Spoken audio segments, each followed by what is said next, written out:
apologies. I'm sorry that I'm late.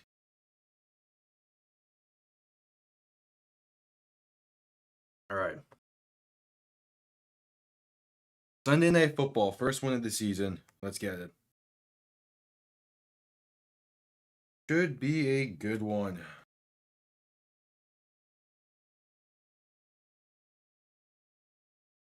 Yeah, everything is just chaotic right now, but we good. We good. We got football. We are chilling. Chilling.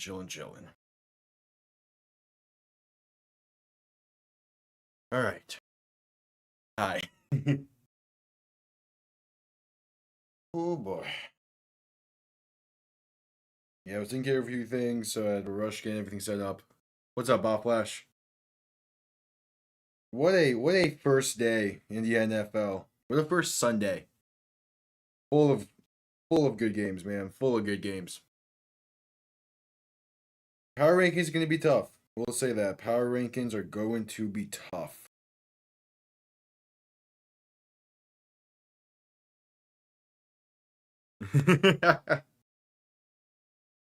Well, so for the predictions, my first the first slate of the games said I went 4-4, but I nailed it at the park with the second slate. To be fair, the second slate was a lot easier to predict. That Des Bryant did. I mean, 33-27 Lions. Yeah, I have the Lions winning. I'm not sure the score though. But I mean, 10 you put up 10 points on the Patriots. Come on, like, no. How, how is that happening?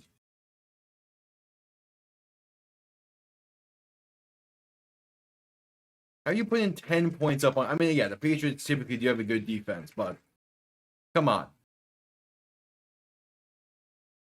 The predictions are going good so far this week. I've actually been pretty successful with them, surprisingly.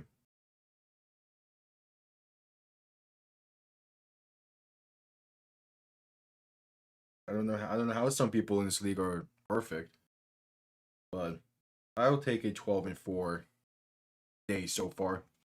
A 12-4 record so far in predictions. Got deserts. I mean, again, you just don't 10 points. No shot the Patriots locked y'all up that bad.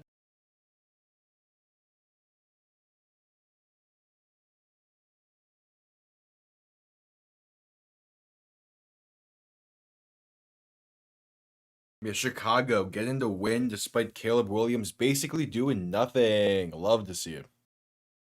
That is probably the only prediction I'm like actually upset about getting wrong. Because like if Tennessee just barely didn't fuck up, I would have gotten that correct. 11-6 predictions? Nice. Like I look at hindsight 2020. How the fuck did I pick the Panthers and Giants? I have no idea. But like, the Titans should have won that. The Titans should have won. But man, did they choke at the end. They blew a 17-0 lead when the Bears couldn't score an offensive touchdown. Like, come on.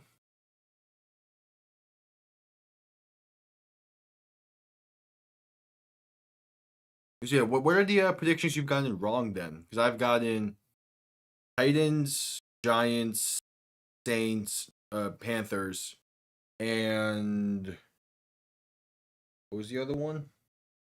Oh yeah, Cincy, obviously.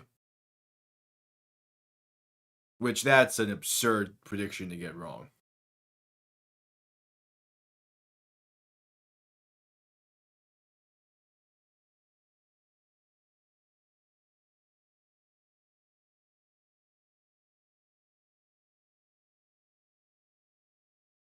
And he's like, Tennessee should have won. Obviously, Cincy should have won.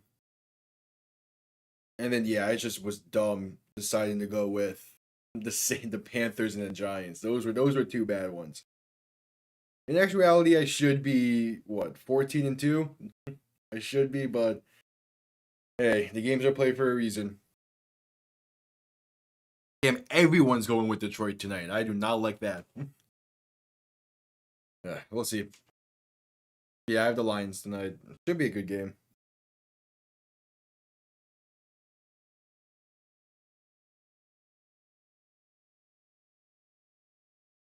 Ugh. So yeah, bro, I get the Dolphin game today, man.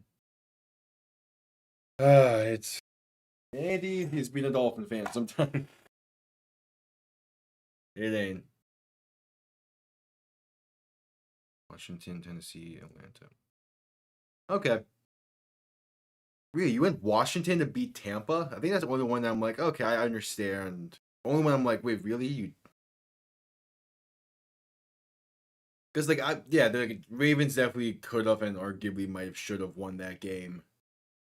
Or we're going about the Titans. Atlanta is a very fair bet to make. Oh yeah, duh. Jaden Daniels with L. I'm never mind. I get why you picked Washington. He played okay. Like he did play okay today. It's just Tampa's defense is really good. I mean, honestly, Jaden Daniels played better than Deshaun Watson. Gonna say it.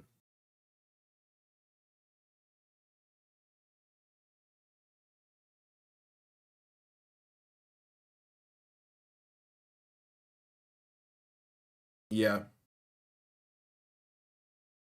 exactly. I don't know. Tampa's gonna be a nice team this year. Like again, people are sleeping on Tampa. They're gonna surprise people. And I think Atlanta losing to Pittsburgh today is going to shake some things up by how people view those teams. Because like Atlanta looked rough on offense. And yes, it's against the Steelers defense, which is one of the better defensive units in the league. But still. Like everyone's hyping up your offense during the offseason. Like you need to go out there and show it. And now the Steelers sit alone on top of the AFC North. Meanwhile, I mean, unless the Jets, I mean, waiting on the Jets' outcome tomorrow, every single AFC East team has won, which I don't like.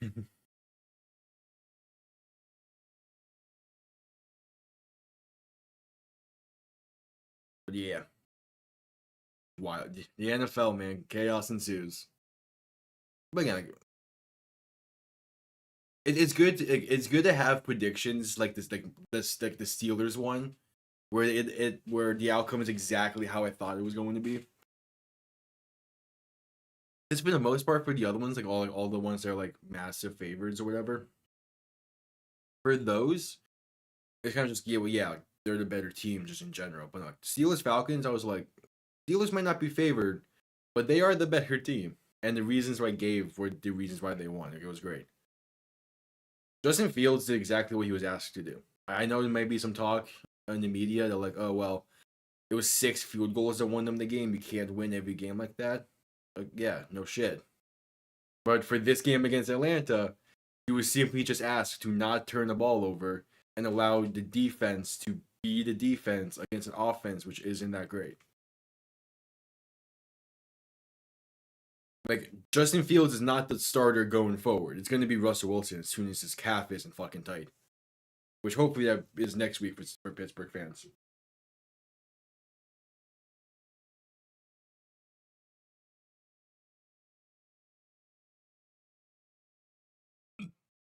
I was hoping that Buffalo get upset.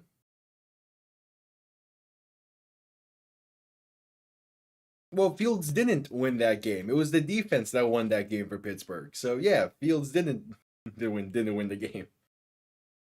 It was the defense and it was Chris Boswell. Which I did not think Chris Boswell was still kicking in the league. I thought he had retired around the same time Ben did. So yeah, I had no like I did not think he was still their kicker.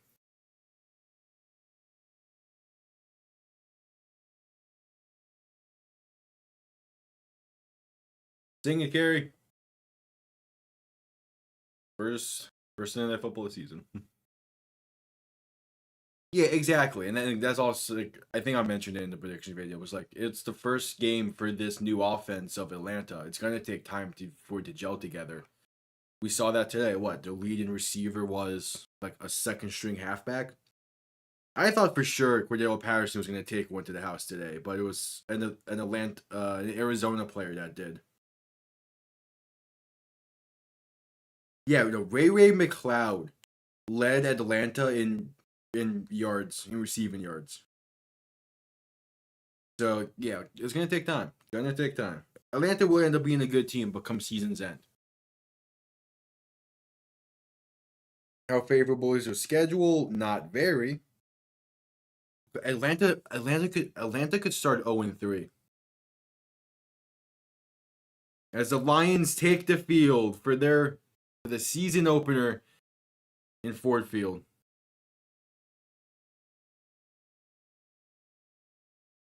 Yeah, but Cordell Patterson is in Pittsburgh. He plays for the Steelers. So I thought he was going to take one for Pittsburgh. So yeah, I thought he was going to take one to the house, but now Arizona had one though, which is cool to see. Atlanta could start 0. Honestly, with how New Orleans played today, Atlanta could start 0-5. Like Atlanta's schedule coming up is like at Philly, Kansas City, New Orleans, Tampa, then at Carolina. Like the Carolina game, yeah, that's going to be an easy win, but they do not have an easy schedule, especially with how the Vikings and the Broncos played today. Yeah, Benito Jones. He's a D tackle. He's one of our D tackles. He's been like, he was solid last year for us. I don't think he played much today, but he's just a solid depth guy. Yeah, the Cowboys game. Turpin had a punt return touchdown. Seeing Cleveland get their asses kicked like that, even if it was against the Cowboys, felt good. I hate Cleveland because of Deshaun Watson situation. It'd be like, yeah, but if you can get a Dolphins jersey, get one of his jerseys. What, he's number the end. I think he's like D tackle. I think he's like 98 or something. I'm sure you can find it then. Yeah. Hey, Deshaun Watson looked like ass today. Good. Good. And it's like people were hyping up the Browns defense, which was understandable. Their defense last year was amazing. But it was not going to be the same level of defense this year. That's why like you can like that's why like, some predictions this week were easier for me than I feel like it was for others because I'm like, well, people are picking Cleveland because they're expecting the defense to be good again. It's not going to be that good, and the Cowboys are going to take advantage of it because this is like a make or break year for them. Or like Atlanta and Pittsburgh was like the game's not going to be not going to be that big of a blowout. To be fair, Pittsburgh still won by 8, but it's like the Steelers going to put up a good fight. Now I thought someone's nature was going to change, and since he got getting off to slow starts, but who do y'all play next week?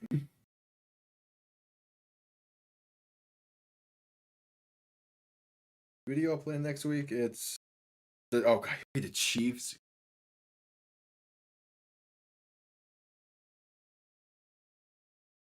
Yeah, that should be a good game at the very least, but damn, that's rough.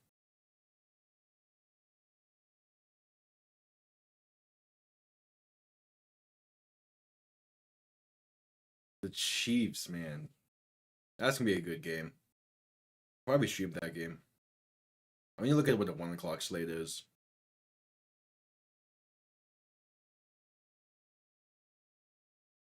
Yeah, that's got the Chiefs week, dude. You lose to the Patriots and have to play the Chiefs.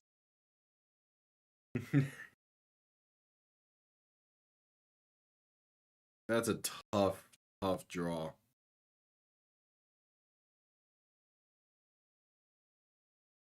Saints really. Why did I have faith in Carolina? I would not understand this.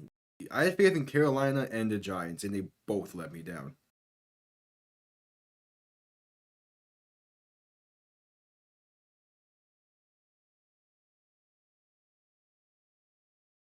All right, a few minutes away from kickoff, as we're about to approach the first Sunday night football of the season.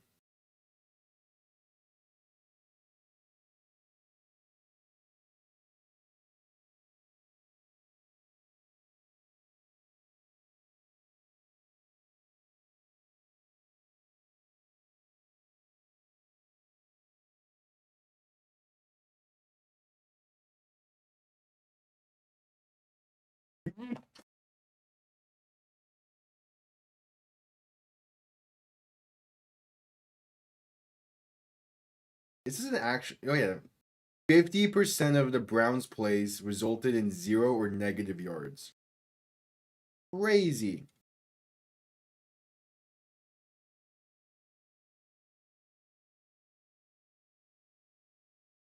Crazy.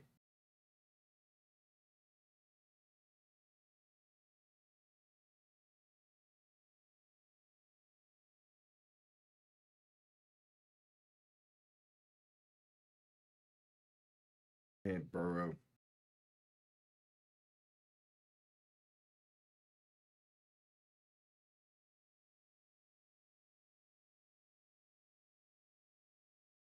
All right, Calvin Johnson hyping up, doing the pregame speech for Sunday Night Football. It is good to have to have successful Lions teams again because Detroit is a really good football city. Again, Stafford making his return once again.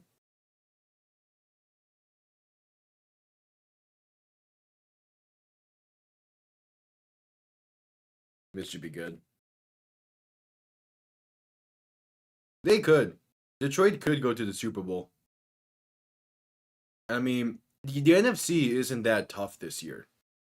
To be fair, the NFC hasn't been tough for the past few years, but look, they when you get past really Philly, San Fran, and maybe Dallas, and I feel like they can get past all those. Hell, they nearly made the Super Bowl last year. So there's definitely like a real possibility that Detroit makes a Super Bowl.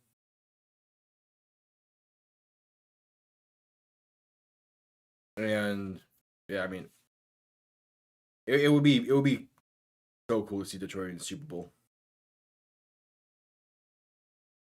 Yeah, I mean, we'll have to see. We'll have to see how San Fran looks tomorrow night. But obviously, I like their chances. Oh, I mean, with Jordan Love getting injured Friday night, kind of hurts the Packers' chances because who knows how they're going to look the next few weeks. Philly has a shot. I think Philly looked pretty well. I mean, they looked okay on Friday night, but it was Brazil, and that international games are always weird like that. Uh, Want to see how San Fran plays. Dallas looked really good. Arizona could be a sneaky team to make the playoffs. I said that during like divisional predictions before the season started, but don't sleep on Arizona to like make some noise this year.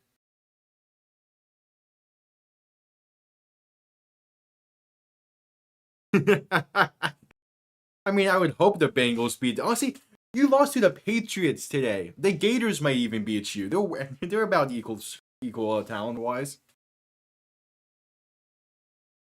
All right, Jake Bates on to kick this one away as the Rams get ball to begin this one. Here we go. Kick is underway. This is going to go basically through the back of the end zone. Touchback. The Rams will start from the 30-yard line. All right, this is a Rams team that I have finishing second in the division. I have them in a pretty good spot. Because they were a good team last year. They should be able to go again. Oh yeah, Kyler definitely put it all together. But they played Buffalo well.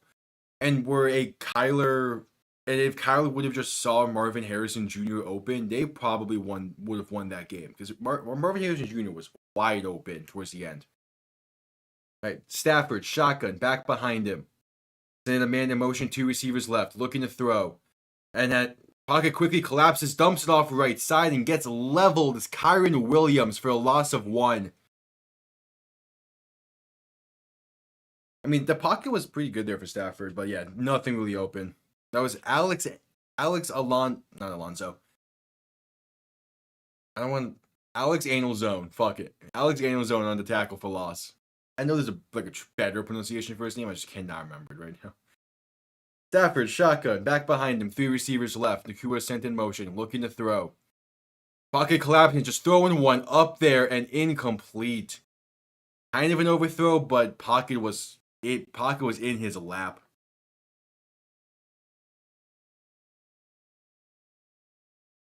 Okay, how did you get Des Bryanted, Flash?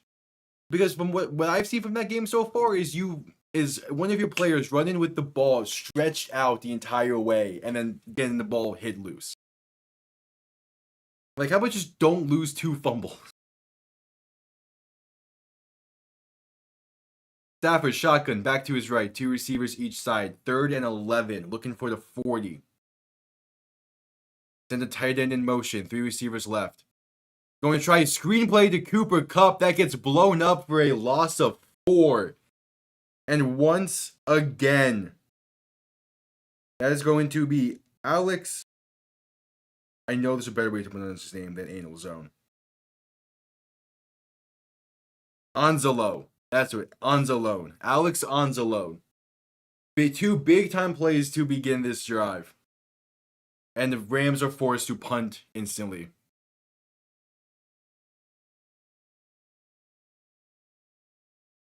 Here's what I'll say about that. Here's what I'll say about the Tyreek Hill stuff. It was just speeding, like it's driving, still played, still an 80-yard touchdown. We move. Punt comes off clean.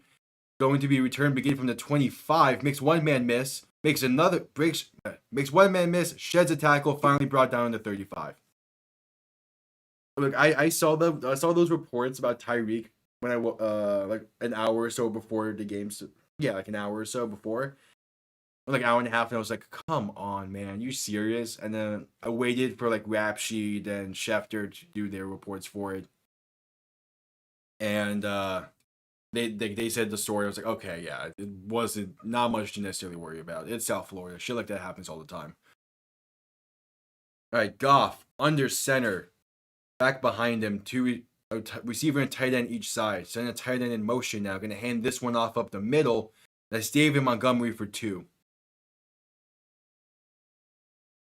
It's Gesicki. Yeah, I did not survive the ground. David Montgomery gets the first carry. Listen, why are you trusting Gesicki on big time moments? Or better thing, you don't want that possibility to happen. Don't only put up 10 points on the fucking Patriots.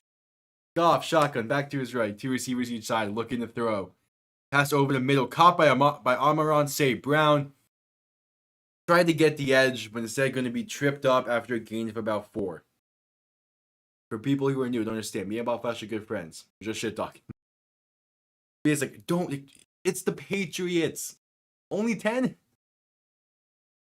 And Ja'Marr Chase wants to get it back. And Ja'Marr Chase wants to become the highest paid receiver.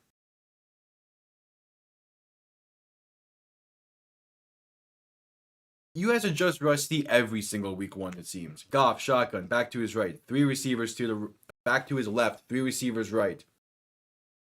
Making some adjustments. The back shifting to the left now. So it's empty set. Goff looking to throw in 3rd and 4. And pocket collapsing, going to be brought down back at the 30. The Rams now force a 3 and out. And is that with? No, he's not on the Rams. That was Byron Young on the sack. Yes, I mean, Chase deserves to be paid. But I mean, the Patriots, he gets locked down by the Patriots. You really only have Christian Gonzalez when it comes to corners, and then they have Kyle Duggar as a safety, but those 2 are not following Chase the entire day. Punt comes off clean. Rams going to begin to return from... Nope, ball bounces into the end zone for a touchback, but there is a flag. Again, Chase deserves to get paid. He is one of the best receivers in the league. But he needs to be consistent with it. Still couldn't find the end zone. Again, 10 points. Well, what was the total? How many yards did he have? It's a penalty on the Rams. Holding called on the Rams. So it'll be half a distance to the goal from the end of the kick. So the Rams will be getting a ball in the 10. Like 63? What was it exactly? 62. It's...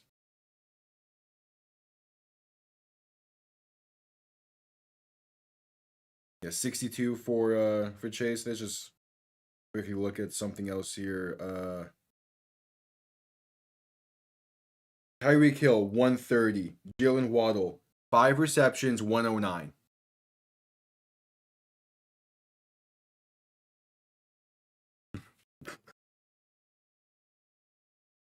Listen again, Chase deserves to get paid. He's going to be the highest paid receiver. He is one of the best receivers in the league. But you go from when you talk all that talk in the offseason and your first bit of action to prove you deserve to get paid is that performance it's 60 yards against the Patriots. Zach Moss was your leading rusher. I don't think yeah,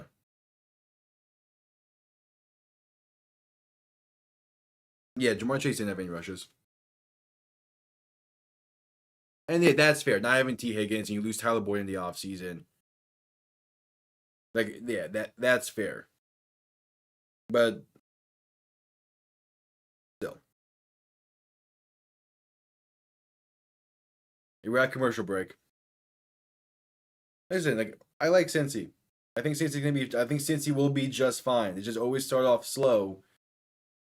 And I just confusing how the Patriots of all teams.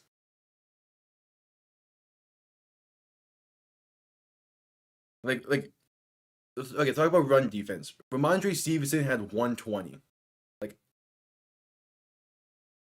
the Patriots are going to be a run-heavy team. Stop the run. I know it's not that simple. Easier said than done. But, like, where's y'all defense? I mean, again, defense showed out. Only allowed 16 points. The big thing is just you got to hold on to the football. You lose 2 fumbles in this game, yeah, you're gonna lose. You have to hold on to the football, especially when you're running towards the goal line.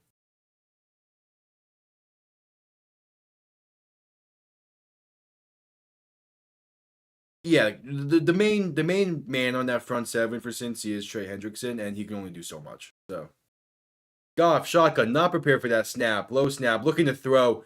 What a pass to Cooper Kupp on the left side for a gain of 5. Nearly snuck it by the Lions' corner. I thought Miami was going to lose because of the penalties they had. At least they didn't turn the ball over. I mean, turnover on downs, but... Rams going hurry up. Goff alone in shotgun. Empty set. 3 receivers to the right. Looking to throw. Lions sending a blitz.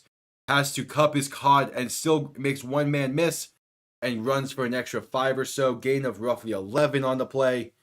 That's a Rams first down.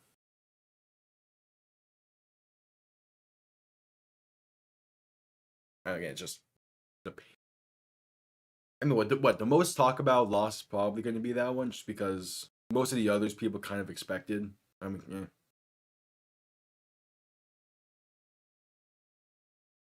Yeah, but it's I gave a full 60 minutes. Stafford looking to throw in 1st and 10. Throw in right side wide open in the flat, going to be the tight end caught for a gain of 10. I believe that's Tyler Higbee.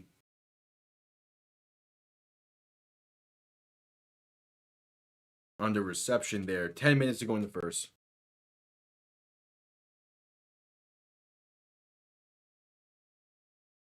Yeah, 1st and 10. All right, Stafford. Pretty solid drive going so far. Empty set. 3 receivers to the left, 2 to the right. Alone in shotgun. Lions playing some press coverage a little bit. Stafford looking to throw. Blitz coming. Pass over the middle. It's caught by Cooper Kupp into double coverage. Gain of about 6.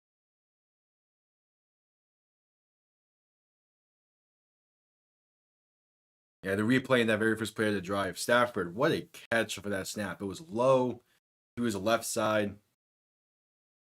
All right, 2nd and 2. Stafford, shotgun, back behind him. Nacua sent in motion. Handoff, trying to work it up the middle. Kyren Williams now trying to bounce to the right side, but barely gets tackled by the ankles. Still picks up enough for the first. Yeah, so people were worried about Kyren Williams and how many reps he was gonna get because of he being announced he's a primary return man. He's still gonna be the running back one. I think that's pretty obvious.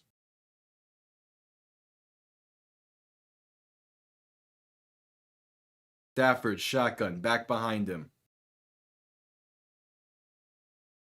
Looking to throw. Quick pass, right side, caught by Puka Nacua. Makes one-man miss and is going to be pushed out of bounds, but not before gaining roughly 14, maybe 15 on the play. That's enough for a Rams first down. Yeah, I don't think one will overshadow the other either. But like it's fun seeing the fantasy football heads like panic about like panicking about like being named primary kick returner. It's like that doesn't matter. Like fantasy football people were talking about a breakout year for Jalen Waddle last week. Like you don't need a breakout year or like a bounce back year. Like no, Stafford shotgun back behind him, looking to throw. Throwing left side, caught by Cooper Kupp, who's going to be brought down after a gain of about 4. Like if you think Jalen Waddle needs a bounce back year after 3 straight 1,000-yard seasons, fuck off.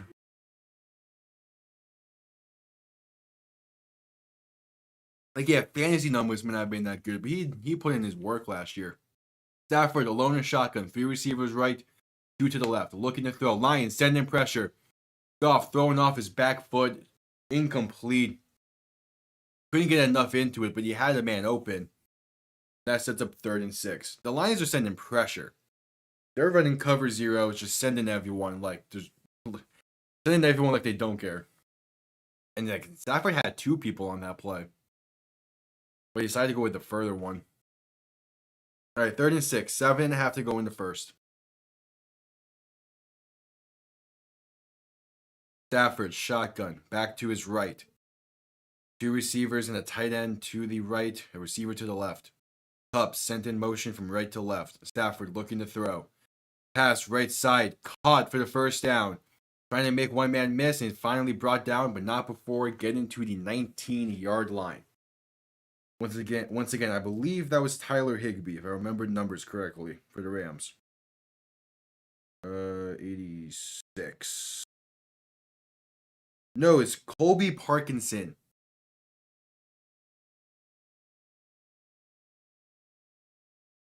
Colby Parkinson on the reception. 7 minutes to go in the first. This has been a good Rams drive considering where it started. Stafford, shotgun, back behind him, 3 receivers left. Sending 1 in motion. Play action, looking to throw. Has time trying to hit the tight end in the flat, but overthrows him, incomplete. This pass was to Davis Allen. This is a video idea I have, and I think it'll be a good video. It won't be out anywhere near soon, but I think it'll be a good video because I saw someone do a similar video, but for the worst college team. So I'm like, I want to do that for the NFL. But yeah, that's not going to be up for a while. Stafford shotgun back behind him, 3 receivers to the left, looking to throw in 2nd and 10, and going to be sacked. Pocket collapse, quickly brought down near the 29. No theft of idea. Now you get.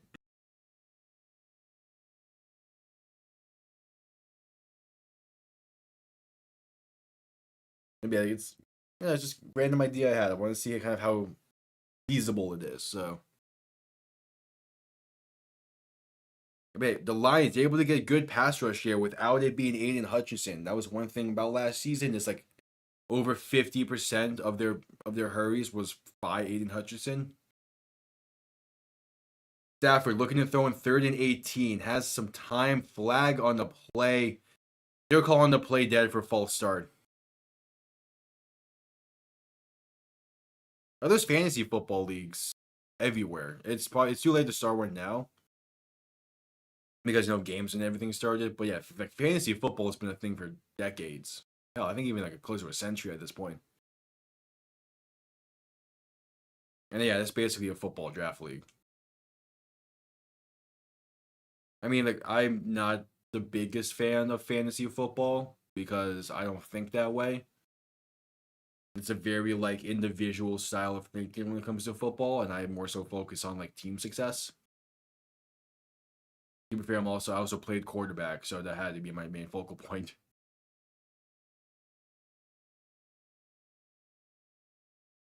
Third and 23 coming up for the Rams now.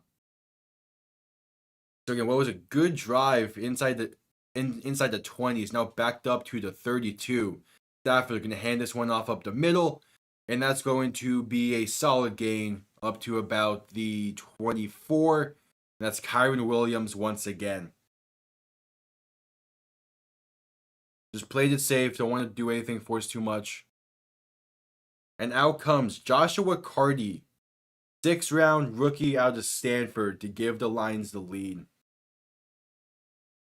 I did 2 years of fantasy football. I did all right with it, but I much prefer just like predictions and like trying to figure out stuff that way, focusing on like the team as a whole instead of just player focused. 41-yard try from the right hash. Kick is up and it is good. Rams take the early lead.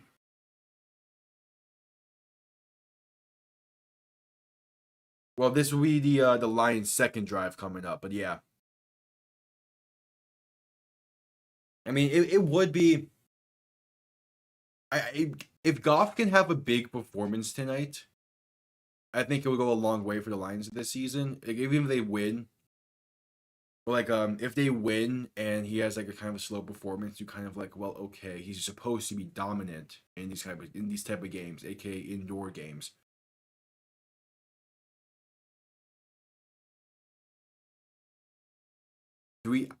I struggled when we did the fantasy basketball last year. I struggled to keep up with that each day, or like each week type of thing. So like fantasy football, like I just don't think about it that much. I still use like the ESPN app and whatnot because that's where the pick'em leagues are for predictions. So I use that. As we're at commercial break. Yeah, that's kind of the thing.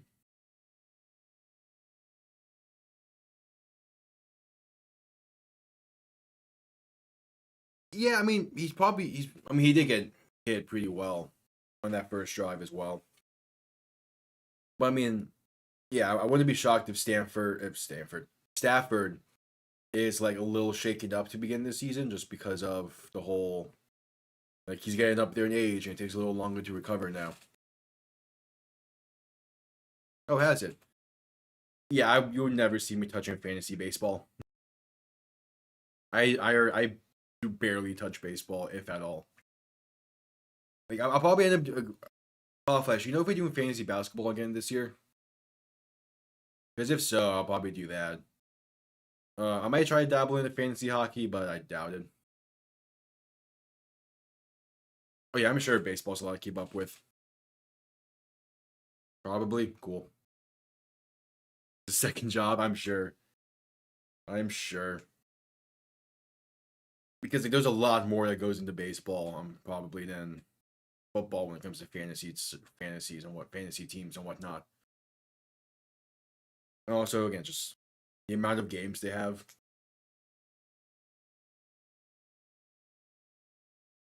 Yeah, maybe next year we can get a fantasy football thing going. Again, it's already kind of late for this year.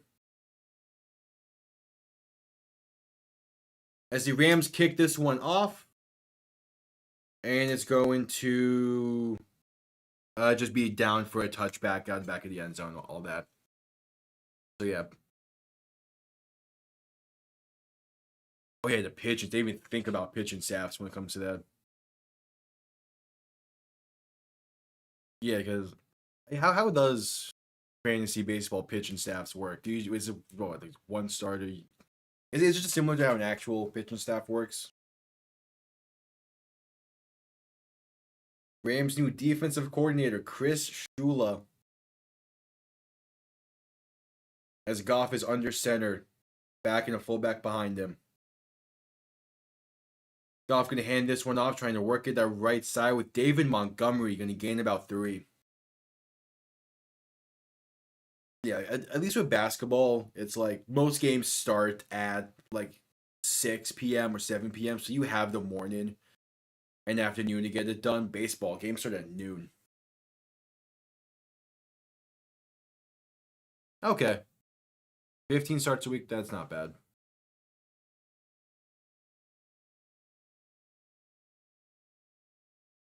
Goff, shotgun, back to his right. Then the tight end in motion now. Going to toss it right side with Jahmyr Gibbs, who finds a lane on the outside. Lowers his shoulder. Might have picked up the first. What I thought. I'm sure, like, depending on where you do your fantasy teams with, it might be, like, different how stuff works. Because I know, like, some leagues for football do, like, PPR. Some are, like... I've seen some where people do kickers only, which sounds hilarious. All right, 3rd and 1 coming up for the Rams. Goff under center. Goal line formation. Hand off to David Montgomery, and he fought forward for the first. Gain of 2 on the play. What a play by David Montgomery to stay on his feet. As the Lions look to respond from the Rams' field goal attempt. The Lions are a weird team when it comes. Dan Skipper's coming off their left tackle. Oh, is he like he's just Marcus eligible then? Yeah, that's what it was. One of the backup tackles. Goff under center. Montgomery behind him. A tight end and receiver to each side. A motion in the tight end. Play action. Goff. Gonna try to dump it off to Montgomery in the back, but that was like 7 yards behind the line of scrimmage. Montgomery does run it for about 6, but there is a flag. That's just a weird play though from the Lions. Let's see what this is.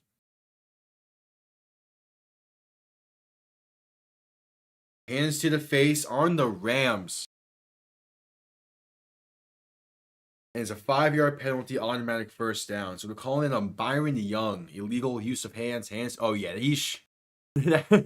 I have seen some like close call hand to the faces. The second he initiated contact by just shoving his palms into the face mask. That he nearly got away with it as well, but he just carried it.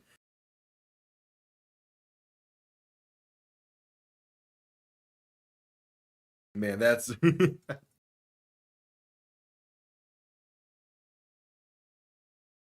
that's just too. Again, that was a weird play from the Lions. Like, clearly they intended for Montgomery to be like out in the splat a lot more, but he caught that ball like right near the pocket. Goff shotgun back to his right. Gonna hand off Montgomery left side, has plenty of space to run, but stumbles on the turf and only gains about 8. The turf monster makes an appearance in Ford Field.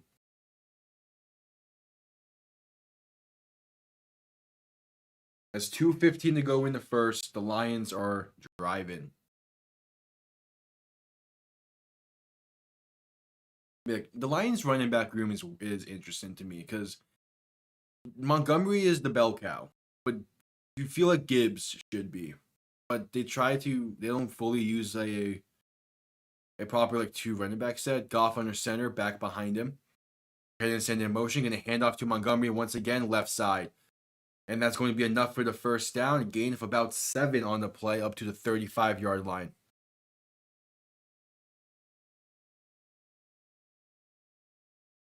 It's not a pit.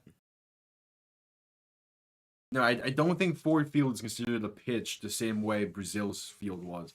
What the weird thing about that Brazil game, the turf that Arena Corinthians uses was the same that's used in Lambeau and the Link. I don't know what was wrong with it. Well, I'll answer that in a second. Goff, hand this one off up the middle to Montgomery, and he has a lane for about 7. I understand the Cowboys wanted to lock down Dak Prescott for the foreseeable future. I understand it. He has proved it. I don't get both the 60 million average a year or the 231 out of 240 million guaranteed. I don't get it. Because yes, Dak is good. He is one of the top tier quarterbacks in the NFL. But that much money, not only per year, but guaranteed, as Goff is in shotgun back to his right. Quick pass left side, receiver screen to Jameson Williams, trying to make people miss. Makes 2 people miss, but finally brought down for a gain of maybe 1. Like 60 million per year for Dak. And I know there were some talks that if he hits the open market, he might be able to get that. That's insane, though. Especially because who knows how much, like, there's a chance Mike McCarthy is gone after the year. So, like, he might have to learn a new offense with a new coach.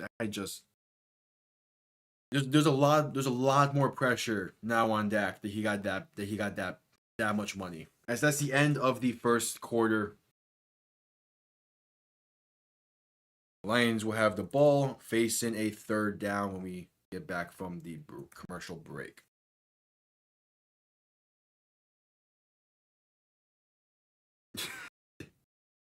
I mean, with how much Belichick scheduled for this season, I don't know if he wants to go back into coaching. I think he's having fun already. I mean, the season has just started, dude. I think he's having fun doing the media. We'll see. Like, yeah, I do expect Belichick to get a coaching job next year just because it's Belichick. And if the Dallas job does open up, I'm sure he does want it. But at the same time, I mean, like, if the Cowboys truly have as good as a team as they think they have to make a playoff run, they're not going to get Belichick. Hell, I think if they make the playoffs, then McCarthy is relatively safe. Yeah, he is on. Yeah, I saw that he was on Instagram now, which is funny. I mean, any way that Bill Belichick can like be out there more and like spread his knowledge is better. He started a podcast as well. I haven't fully listened to the first episode, but he had Jason Kelce on to talk about the center position. So I watched that clip, and it was a good conversation. It's Belichick. Whenever he talks football, it's going to be a good conversation. Well, let me find the name of that podcast actually. I do actually want to listen to it tomorrow.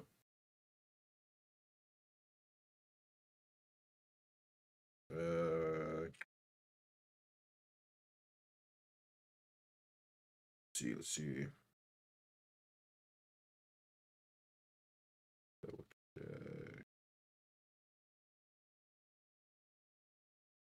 Oh, yeah, just released another episode. Cool. Coach with Bill Belichick is the name of it. Yeah, I think it's Belichick, Lombardi, and Matt Patricia.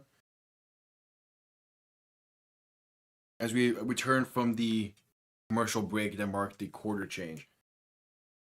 So, yeah, like, I'm gonna probably be listening to those tomorrow while I work on like power rankings and other work.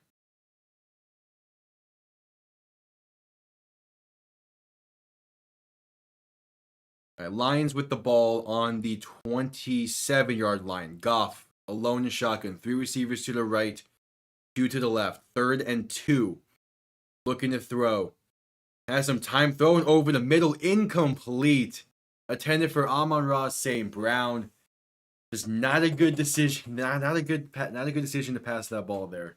I mean, the ground game was working like really well up until. Yeah, the ground game was just working well. Why are you passing in that situation? All right, let's see. And yep, it's a Dan Campbell led team. So the offense stays on the field. Goff in shotgun, back to his left. Sending the tight end in motion.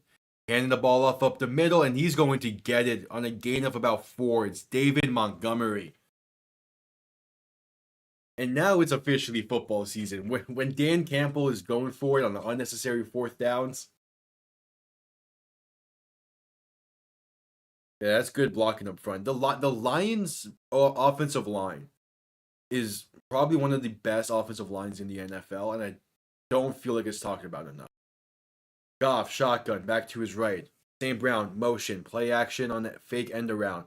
Throw in, left side, caught by Laporta, trying to make one man miss, but finally brought down at about the 10. First Sam Laporta sighting of the night. As that's a Lions first down, they are in the red zone.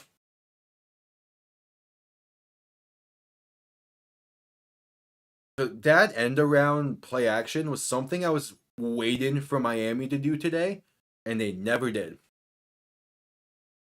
So that was fun. That definitely did not help, or that definitely helped with my with that game. Goff under center, back behind him. Going to play action, looking to throw. Passing to the flat to St. Brown. He's going to stiff arm one defender and gain 5 yards on the play. Amon-Ra St. Brown. Just bullying defenders.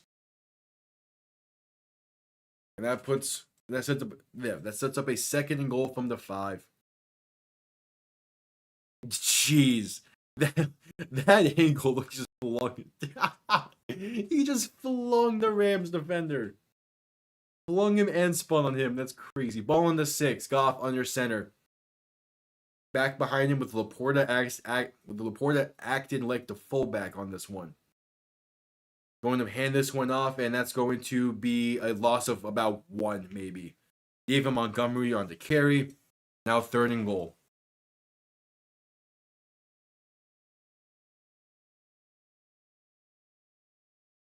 All right, so you would have to imagine in a situation like this, just because it's Dan Campbell, it might be 4 down territory. So Goff in shotgun, back to his left. 3 receivers to the right. Laporta alone to the left. Looking to throw. Has some time in the pocket. Throwing for the end zone and incomplete. Nearly a grade 1-handed grab from Sam Laporta. But out trots the field goal unit. They're not going for it. Okay. Was it first season Romo-esque or current Romo-esque? Because there is a difference. Because I listened to a little bit of it, and it wasn't bad. It felt better than watching Romo. All right, Jake Bates on for the field goal try, the legend of the UFL. 25-yard try from the left hash. Kick is up and right down the middle. First season Romo, yeah, it was fine then. Because first season Romo is the good Romo season. Like that was Romo at his best in the booth. Because then afterwards they kind of like cut down what he was allowed, exactly how much detail he was able to go into. Which they would not do with Brady. Like if Brady wants to go into detail, during a timeout call or whatever, then he's gonna go into detail.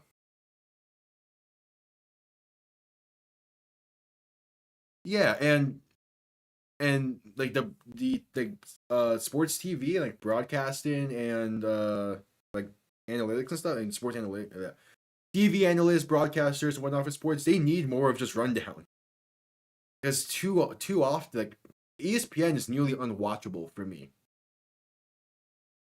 Because like it's turning into such an opinion and debate driven show. FS1 last week they released they unveiled their new scheduling for the season with the facility in the 10 a.m. slot.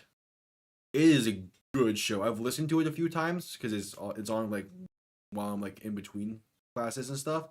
It is a good watch. Like the facility is good. But ESPN has fallen off. Again, it's on at the first take window, so it's on 10 a.m. to like roughly noon. The Facility on FS1. It is a good watch. It is like purely like it's not purely, but it dives deeper into the X's and O's.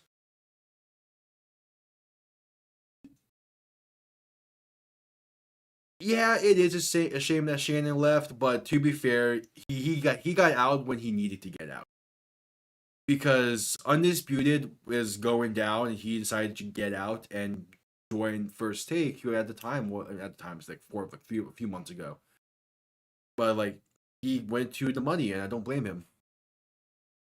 He could have, but I mean, he's setting up. He has Club Shay Shay on YouTube. He doesn't need his own FS1 show. About the only thing I will say about the Facility, because I know you don't like him, it is Emmanuel Acho hosted, but his co-hosts are still good. It's Shady McCoy, James Jones, and Chase Daniels. Like it's a good set. Acho doesn't talk about X's nose that much. He mainly just like sets the other people up, but it's still good, even with Acho being there. Acho has his moments. All right, Jake Bates to send this one down, and he's going to squib it. So the Rams going to return this from about the 1 and brought down near the 22. Interesting strategy on the kickoff there.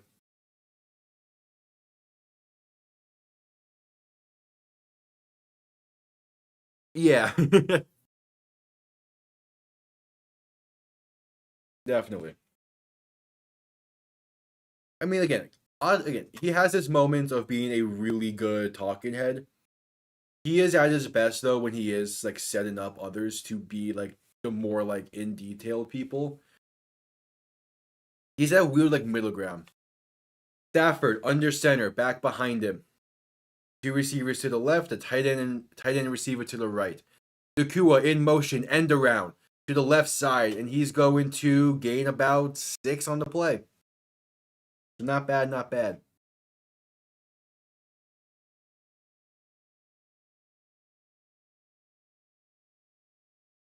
Yes.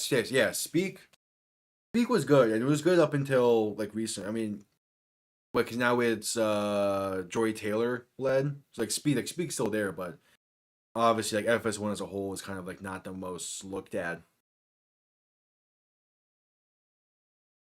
But yeah, the Facility definitely worth at least one watch. Stafford shotgun back behind him, handoff, trying to work that right side. Gonna fight forward, push the pile, and did he get the first? According to one line judge, he did. First down, LA.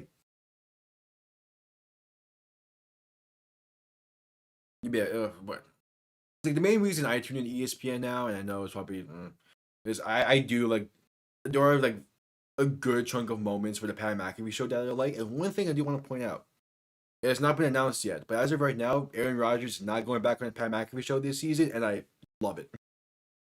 Stafford, shotgun, back behind him. That was Stafford making adjustments at the line. Nacua sent in motion. Going to play action, looking to throw. Tight end screen that's dropped. And they're ruling it a fumble recovered by the Lions right now. And now they're signaling incomplete. Is it the cartoon show is on just too early for me. It's similar to Get Up. Like Get Up has its good moments, but it's just on too early. Where like I can't like fully watch it. Anyway, they both start at like 8 a.m. I'm like, I mean, I wake up around like 8 a.m. So I don't watch it while I'm getting ready. I kind of just snope around, snope around. No, but like okay, for like I've talked about a little bit. I like Aaron Rodgers like was someone I looked to when I was playing because he's a great talent on the field. I'm so happy he's not getting a media spotlight this season thanks to Pat.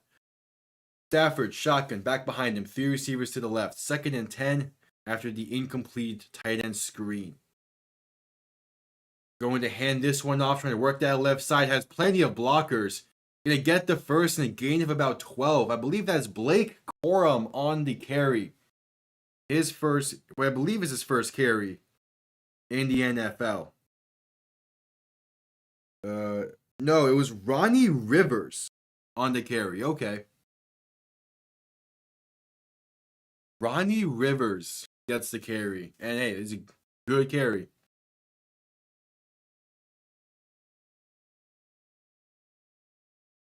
But when it comes to I do probably need to get my sleep schedule a little more in order, but it's fine. It's fine for where it is right now. Stafford shotgun and just gonna call timeout. Couldn't get the snap off in time. So the Rams used their first timeout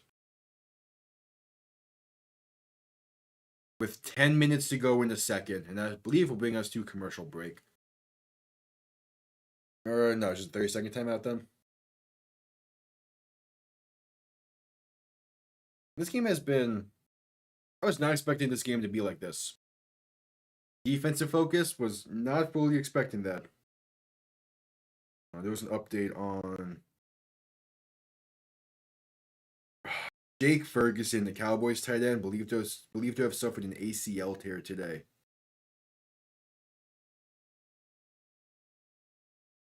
It was not believed. I read that wrong. Okay.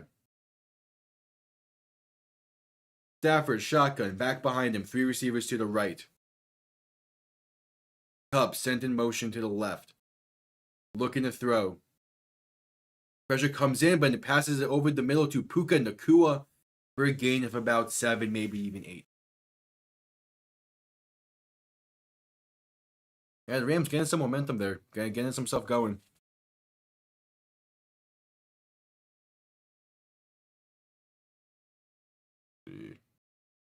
The Kupp in motion.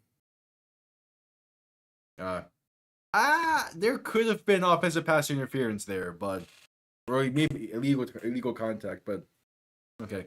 Stafford under center, back behind him. Kupp sent in motion right to left, end around to Kupp, trying to get that left side, going to be able to get the edge. First down and more. Up to about the 35, not maybe 35. Good chunk of yards though in that play.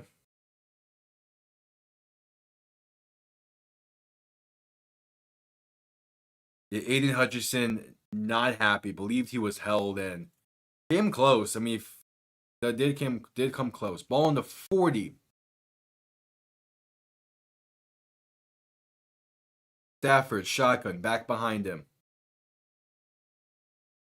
Sending Kupp in motion. Receiver and tight end to the right. 2 receivers left. Looking to throw. Stepping up. Throwing over the middle. Nacua. Caught and brought down after a gain of 6.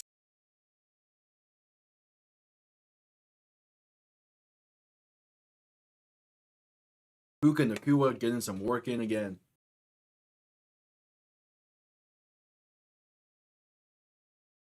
Yep, gain of 6 on the play, and Stafford 11 for 15, 79 yards so far.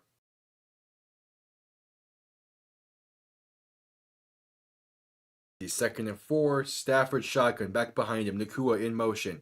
Handing this one off to Kyren Williams up the middle, who gets the first down with a gain of about 4.5.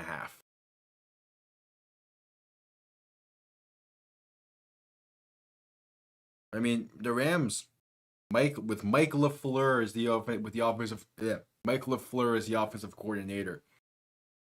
They found a rhythm. They found stuff that works and have stuck with it. And not a lot of teams do.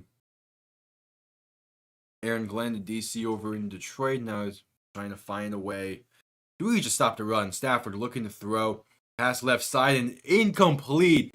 Brian Branch with the diving pass breakup on the out route. And Brian Branch, someone who a second year guy who played great last year for the Lions, and now going to be asked to have another. Now going to be asked to have another big role. Damn, that was a weird defensive coverage. Okay. Branch was lined up over the slot receiver, but ends up playing Kupp, who was the outside. Okay. Stafford shotgun back behind him. 2 receivers right, a receiver turning to the left. Kupp sent in motion from left to right. Looking to throw. Pocket collapsing, rolling out to his left to escape. And then just throws it away. Incomplete. Good catch from the ball boy, or the ball guy. Sets up a 3rd and 10. Hey, Stafford delivered a strike there to to the ball to the ball to the ball guy. The ball guy. And the Lions are able to get pressure today, and it's not been Aiden Hutchinson. That is a good sign. Like, you still want him to get a lot of pressures and a lot of hurries, but it's a good sign when it's other people getting involved as well. Stafford shotgun back to his left, 3 receivers right.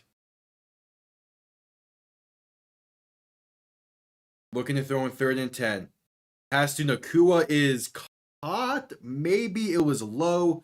He gets tagged down short of the first for a gain of about 5 or 6. Oh, and Stafford's hurt. Or at least he's shaken up. He's limping a little bit.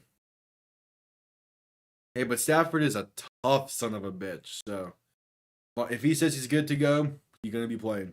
But yeah, he's limping a little bit after that play. Oh, that should have been rough in the passer, but he got tabletopped. He got tabletopped, and he instantly went for that right ankle. It didn't look like it necessarily got rolled up on or anything, but it definitely got landed on for a split second. And now Nacua was taken off the field, being looked at by the medical staff. 4th and 4, Stafford shotgun back to his right. Going to look to throw here. As time throwing right side and incomplete. Kupp couldn't hang on to the bobbled pad, to the bobble. As number 23 of the Lions, I do not know defensive player. That was a great throw. Stafford put it to where only Kupp could catch it, and it just goes through his hands.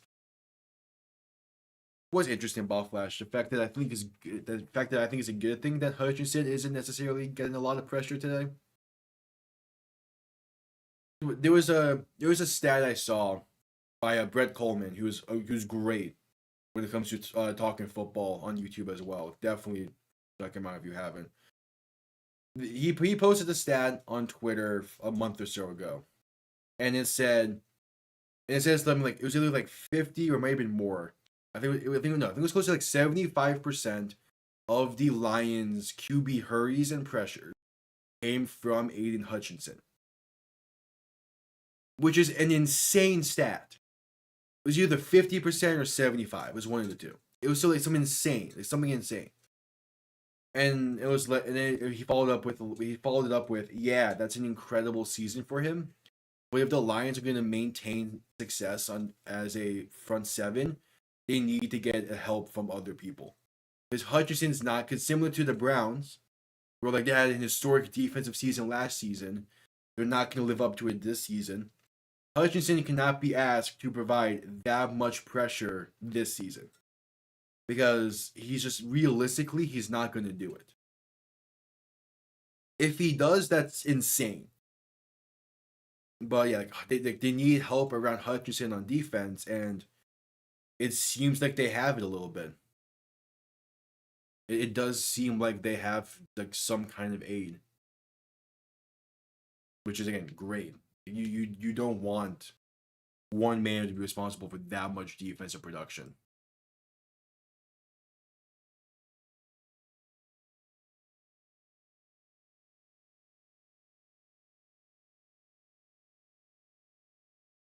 Like, especially like a team like the Lions, where last season, if they would have just gotten home a bit more, would have won them the NFC.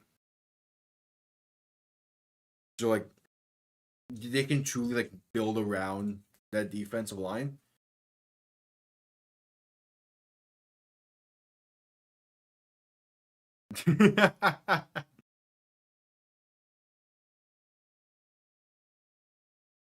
Stafford's getting his ankle taped up. Goff under center, back behind him. The play action, looking to throw over the middle. Caught. Jameson Williams past the 50. Still go and finally push out of bounds near the 45. And Jameson Williams just knocked over some Gatorade on the sideline. Jameson Williams, man, you talk about speedy receivers. Yeah, talk about speedy receivers that need a breakout year. He is one of them. There's been so much hype built around him And the first season of his first year in the league, can't blame him for how it went. But last year, kind of underwhelmed. See if he can bounce back. See if he can truly break out this season. Goff under center, play action, looking to throw. Has plenty of time, throwing deep down the field over the middle, and just completely sails Jameson Williams, who is double covered. Double covered. He was in double coverage. There we go. Hey, they're targeting Jameson Williams on offense, and I like it, man. Gotta use that speed somehow. Gotta use that speed. Oh, thank you. There we go. Goff, shotgun, back to each side, looking to throw in 2nd and 10. Screenplay to Gibbs, left side, gonna be caught. And plenty of space to run past the 30, finally brought down near the 33, but not before picking up a Lions first down. I did during the Dolphins game today. I did a pretty good job with that possession arrow. I'm proud of that. But that's also because I was locked in a lot more.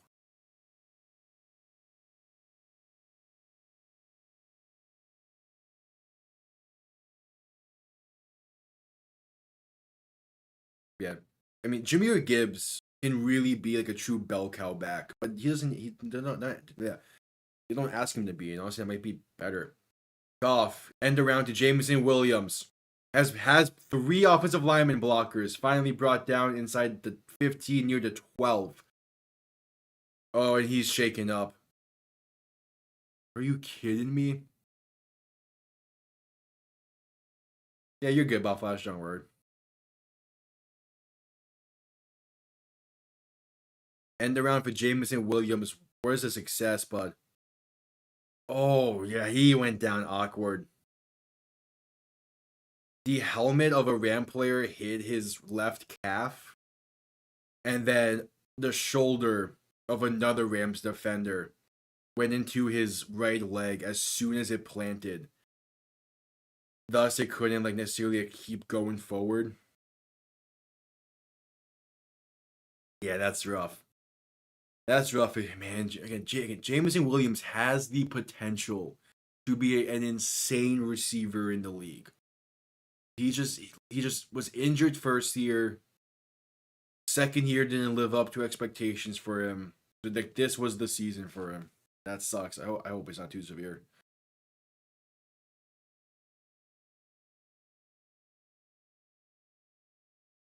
Yeah. Yeah, the Cincy game was on. And Toasted was. I talked to Toasted after the game a little bit, and he was like, "Yeah, I had it on mute and whatnot because I had you on mute. You look so distressed during the game, and I'm just like, yeah, that halftime, man, was not a fun halftime. That was not a fun halftime to sit through. I'm hoping Thursday night's a little better for Miami, but I don't know. Buffalo's a tough opponent. With these Devontae Adams Taco Bell commercials.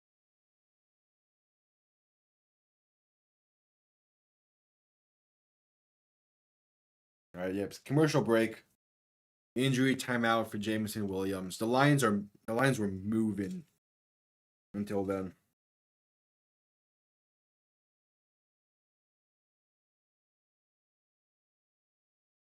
All right, what else happened today?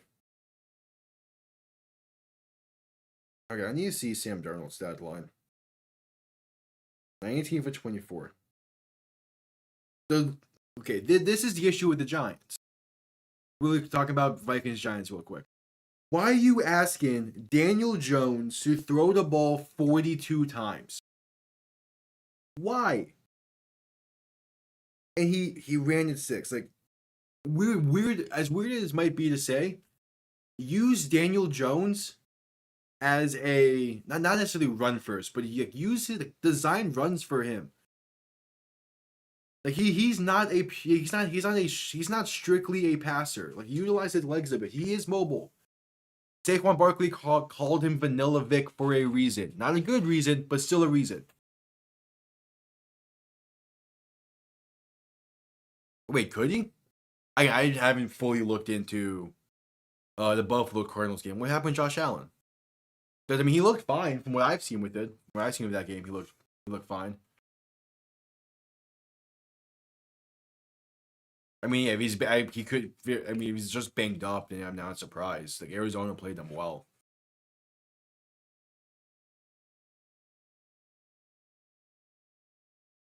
Hurt his wrist jumping into Buda Baker. What point of the game was that? Because I mean, like again, he played the entire game. I don't think it's anything too drastic. Also depends on what wrist it was. Goff, shotgun, back to his left. 1st and 10 from the 14. 2 receivers to the left. Goff handing this one off to Jahmyr Gibbs on the counter play. Going to break off 1 tackle and gain about 7. I may have seen that play, but I don't think it was anything too severe.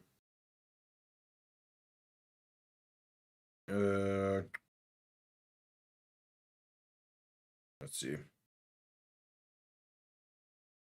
Yeah, yeah, I'm not seeing anything that's like to look out for when it comes to that. Relays. Goff toss play on 2nd and 2 to Jahmyr Gibbs and he gained a yard. That's pretty lazy. I mean, people have told him for years at this point that he needs to be smarter when he scrambles. Like that's not a surprise to anyone. That he would say someone like that because again, he does need to be smarter in that aspect. I don't think it's anything to worry about. I mean, we'll see the injury reports tomorrow, I think. So we'll see. I wouldn't be shocked if he's limited, just because you don't want to like put too much strain on it if it is like something to worry about. 3rd and 1, Goff under center, back behind him. Going to hand this one off to Jahmyr Gibbs, trying to take it up the middle, then bounces out to the outside, then cuts back inside or back upfield and gains the 1st down. Might be his left wrist, anyways. Yeah. I don't think it's anything. I could be. I haven't seen anyone even mention his wrist today, so I don't think it's anything necessarily to be like worried about for the Bills. 1st and goal, ball on the 3. Goff under center, back behind him. Tight end send in motion. Play action, looking to throw. Pass left side, caught, and down at the 1-yard line. That was. Hold on, don't snap it just yet. All right, that was Brock Wright on the reception. So 2nd and goal from the 1 now. Speaking of banged up, my shoulder's not feeling it. 2-minute warning here in Detroit. Damn, this half has flown by. 2-minute warning.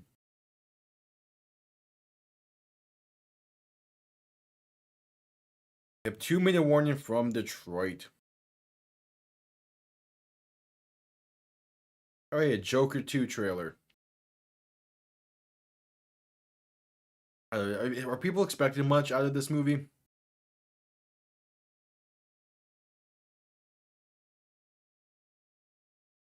Because, like, I don't know. It looks alright.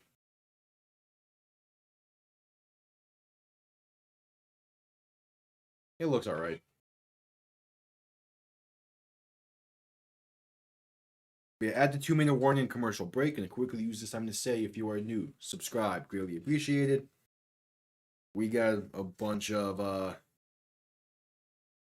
shit coming up in the future. I'll be doing Monday Night Football as well tomorrow. Power rankings each week, predictions each week. A bunch of live play-by-plays.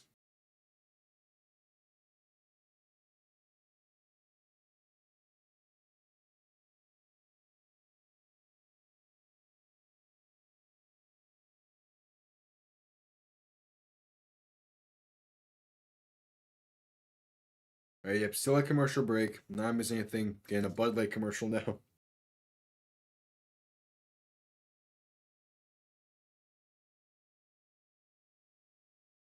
But Shadur Sanders, man, like yeah, like, he is talented enough to be a top pick next in the next draft. You can't be saying that stuff about your offensive line after a loss. You just can't.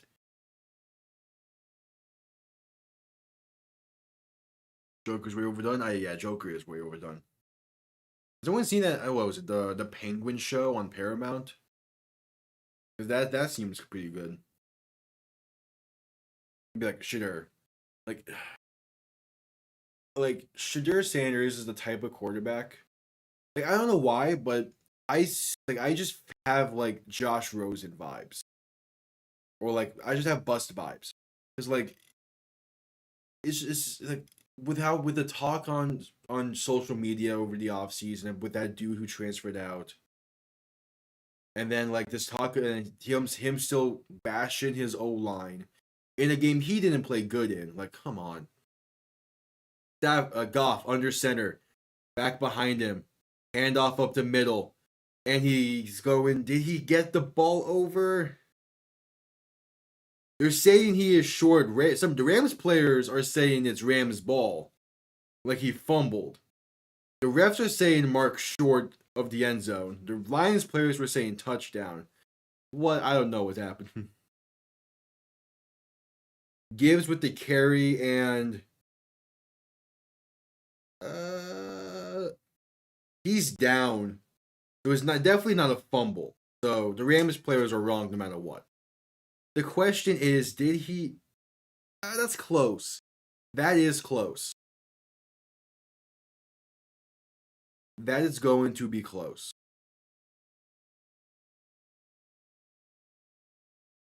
I mean, it very well could be. It's either like the inch yard mark or it's a touchdown. Let's see. That's a touchdown. That is a touchdown. That definitely seems like a touchdown from that angle. We go to commercials so they can review it. New age Matt Jones? Yeah. I don't know, he's just egotistical, man. I don't know. Man, it looks like a touchdown. Cause like again, we see all these like known greats and how they handle the post game press conferences after a bad loss. And then we had how Shadur handled it. And the craziest thing about it is Shadur talks about has talked in length about his conversations with Tom Brady in the past. And then he goes onto a post game presser and then I don't know. You just you just can't act like that. You can't say stuff like that after a loss, a bad loss to your rivals. Because again, Shadur did not even play good in it. The Minecraft movie, I do not care. I mean, it does not look good, and it's insane the career trajectory of Jack Black has gone on the past year or so. But like, I had no plans of watching it when it was announced. That trailer did not make me have plans of watching it. Where the fuck is this Colorado game? I want to see their stats in it. There it is. 23 for 38, 244, one touchdown, one pick. But the other thing with Shadur, leaving the field with like 5 minutes remaining in the game. He wasn't injured. He was just benched. And he went to the locker room. Didn't even stick around for the post-game handshakes or to root on for his backup. Just walked off the field. Like, what are you doing, Shadur? All that talk, his team ain't even that good. He trashes his O-line, and he can't even stay on the sideline for the final 5 minutes. Like, like he has the talent to be a top 5 pick in the NFL. But there are going to be GMs that look at his touchdown lines. It was reverse touchdown lines. Okay. But there are going to be GMs that look at the way he handles himself off the field through like social media, through these post-game pressers, through just how he acts on the sideline and in late game situations, and they're not going to treat it. They're just not going to look at him fondly. Jake Bates drills the extra point. The Lions take a 7-point lead.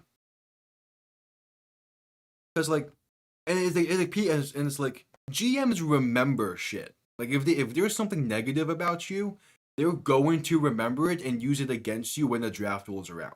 Look at Spencer Rattler. He fell to the 6th round because of a high school, like because of something he did in high school. Because of a show he did in high school. That painted him as a bad teammate. He fell to the 6th round.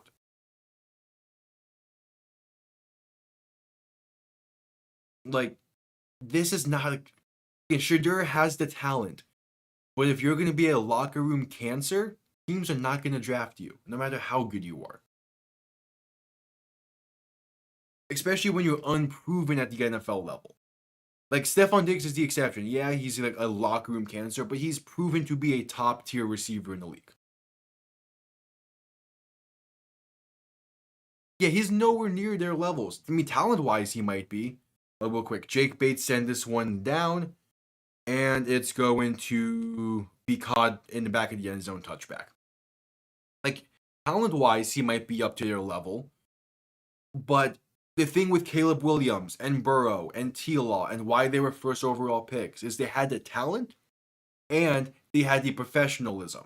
They had they had the like leadership. They had the leadership, the professionalism. There's one more word I'm missing. Fuck, what is it? I cannot remember. But they had those other things that made them great players. Stafford, shotgun, handing this one off up the middle with Kyren Williams, and that's going to gain about 4. What's the word? Leadership, professionalism.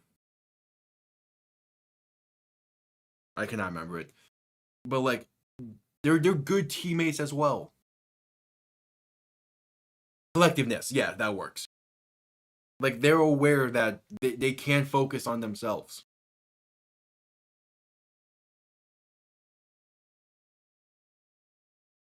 Stafford, shotgun, back behind him. Kupp, send in motion from left to right. The Lions going to jump off sides. Free play for the Rams, but it's a handoff and it's going to go nowhere. Yeah, it's like Travis Hunter, on the other hand. Like Travis Hunter, he is talented, and from my knowledge, he hasn't done dumb shit off the field like Shedeur has. Like when a new college football game was like being hyped up and like in like the pre-release stuff, and they had Travis Hunter play Shedeur. Shedeur is the one who talks shit on the O line in the game, I believe, and then Travis kind of like nudged him. Like Travis understands that you need to be like professional still. Like you can think these things, but you can't say them out loud. Shedeur hasn't gotten them yet. And to be fair, he is very much like his father in that sense. Stafford, handoff on 2nd and 1 to Kyren Williams, going to pick up the first down and more, gain of about 5. Like Shedeur is a quarterback with the mindset and mentality of a secondary player, which makes sense. Like he's very much like Dion in the sense that he loves the attention. Stafford looking to throw in 1st and 10. Pass going to be dropped by Cooper Kupp over the middle, blanketed coverage. 2nd and 10 coming up. 50 seconds left in the half.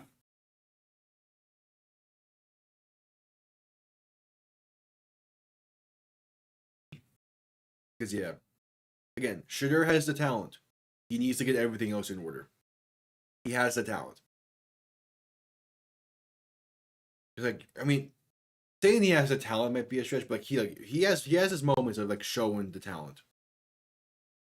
Stafford shotgun back to his right. 2 receivers left, looking to throw. Pocket collapsing, throwing over the middle, going to be caught, but only for a gain of 2. There is now a flag on the play. That was caught by Tyler Johnson. Roughing the passer is the penalty. So 15 yards, automatic first down for the Rams.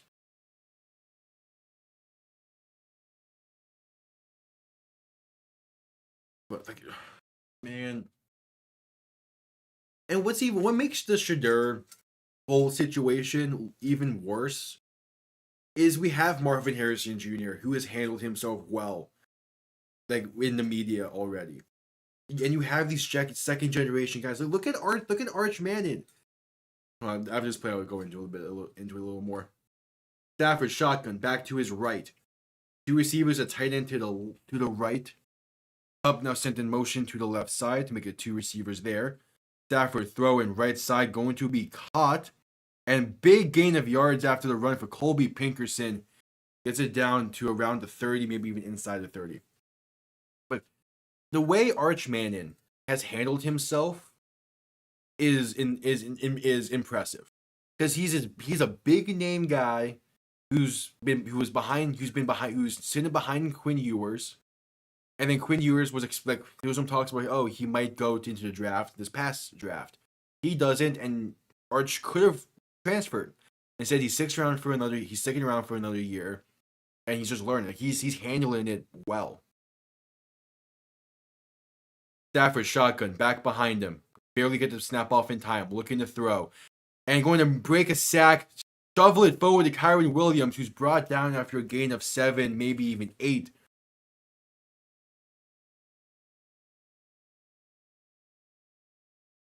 Yeah, like second generation guys, for the most part, and for the majority of Rams call it second time out. Like second generation guys are really easy to root for, not only because they're second generation, but also because they handle things the right way, because they know how they need to handle things. And then there's Shedeur who handles things like Dion, but he plays the wrong position to handle things that way. If it was Shiloh handling, like, talking to the media like this, it would no one would really care, because he's a DB handling the media how a DB handles the media.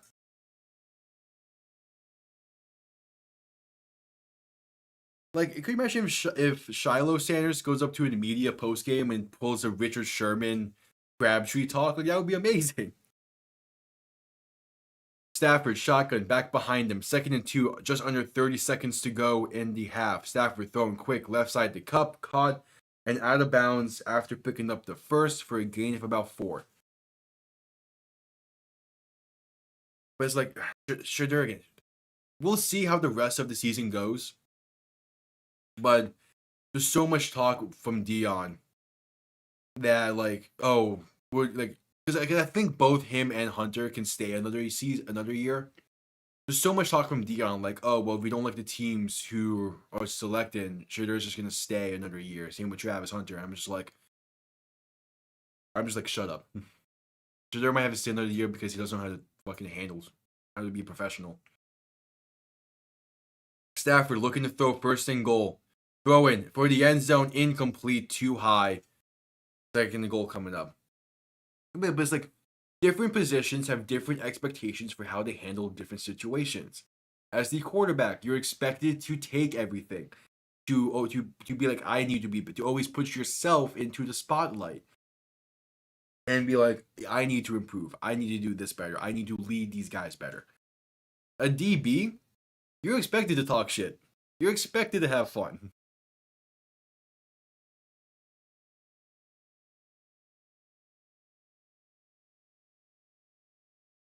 Yeah, exactly. Of course, like, there's obviously, like, talent level comes to play there as well, as Stafford looking to throwing for the end zone and intercepted in the end zone. Stafford threw it into double coverage. That's picked off. 15 seconds left in the half. And the Rams make a crushing mistake, since the Lions get ball to begin the half.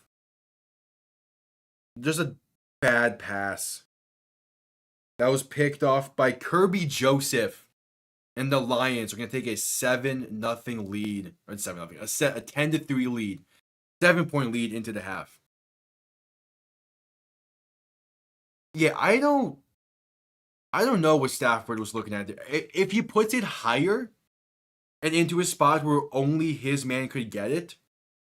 Like if he puts that closer towards the goal, like the crossbar, then it's a great pass. It's probably caught or at least incomplete. He just didn't put enough air under it. But like that's a pass I feel like Stafford would make. Like last year Super Bowl year, that's a pass Stafford normally makes. He just missed it this time. With all three timeouts, the Lions are going. The Lions are still trying to score here again, it seems. Goff going to play action, looking to throw on 1st and 10, and he's going to be sacked from behind. That's Jared Verse getting his first NFL sack, and that will bring us to halftime. The Lions up by 7, low scoring game in this first half, but that's halftime.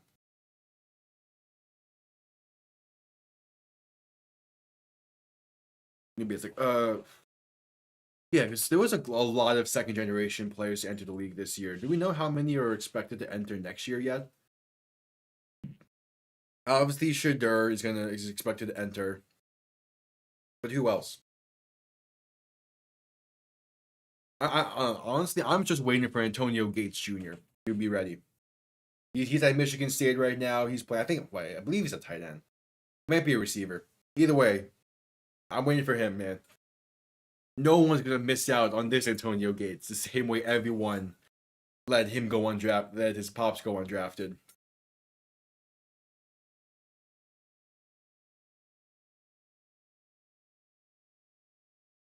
And still talking about Tyreek Hill. The situation's done with. The cop is on administrative leave.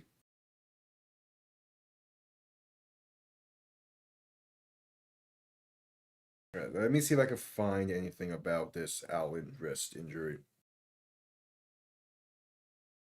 Real quick, yeah, we're at halftime.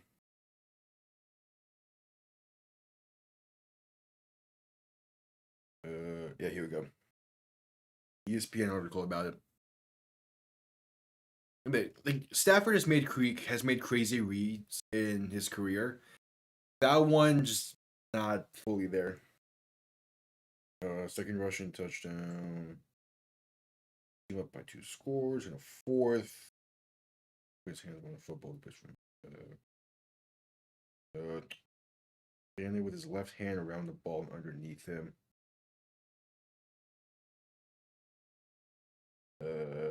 Left hand and wrist were wrapped by athletic trainers. Yeah, it was left. Okay. Hand was fine. Again, X-rays. Yeah, well, probably yeah. Don't know yet. But X-rays. Again, we'll find out. I'm not quite sure. Not a doctor. Did not have enough information to give an update by McDermott. Okay. Yeah, I think he'll be fine. I don't think there's anything to worry about.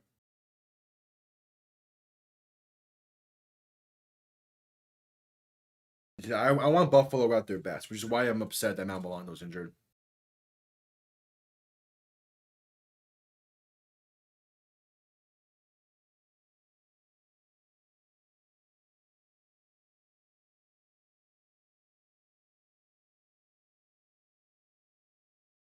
Yeah, at halftime. Let's take a look at again, just a quick around the league update for any potential games you might have missed during the early windows. Steelers beat the Falcons by 8 with only kicking field goals. That's kind of funny. Buffalo hangs on. Yo! Yeah! Holy shit! Crossy Raid! Yeah, baby! Yo, Tom. Yeah. What's up, everyone? How's everyone doing? Holy shit! Jeez, thank you, Tom, man. It's because of you that I started doing all this shit in the first place. It's you and also the fact that I eventually want to be a broadcaster, but yeah. Man, holy shit. Hey, Thanksgiving. Miami's ready to play. And Yeah.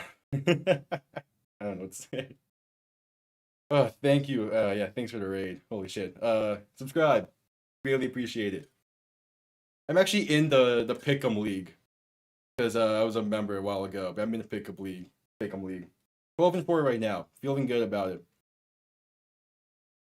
Holy, holy shit. Ugh, man.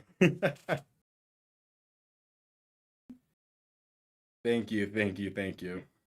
Yeah, hit the like, subscribe. Man. Man, up to 230.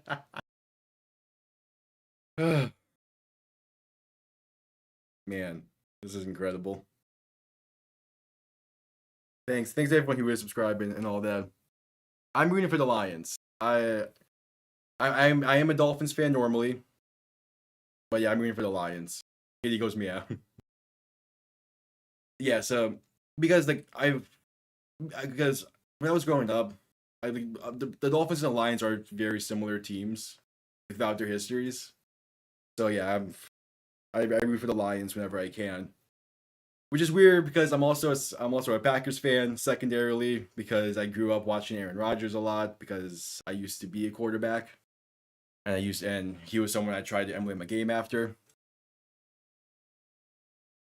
Yeah, the interception and the Tyreek touchdown. I need to work on that short. I would. I don't think the boop. I have the helmet back there behind me.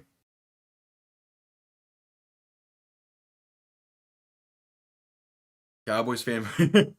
Hey, I'm happy the Cowboys did well today. I would gladly take the Browns lose anytime.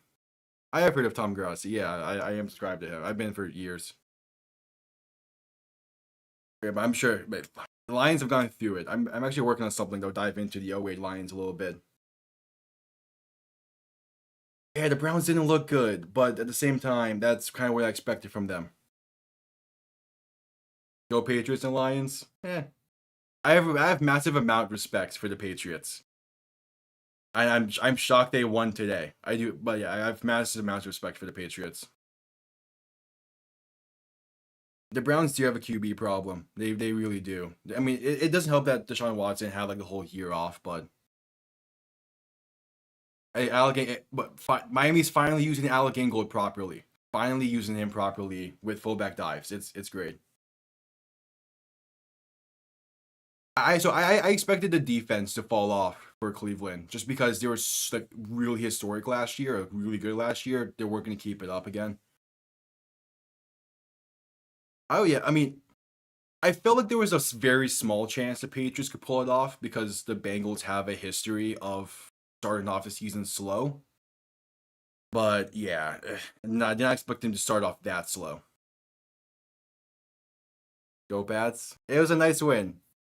Now, I'm really hoping the Jets lose tomorrow night because imagine if they're the only team in the AFCs to lose. That would be amazing.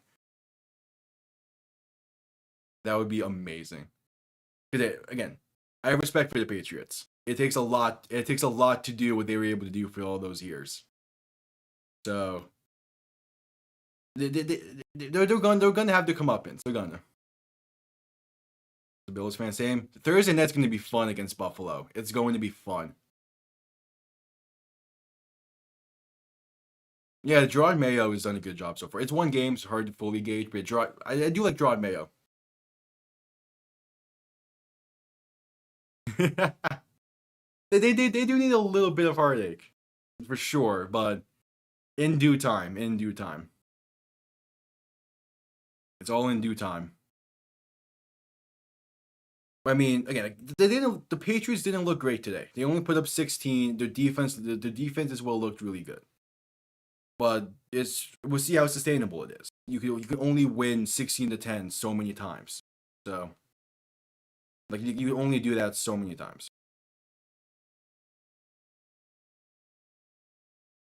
Exactly.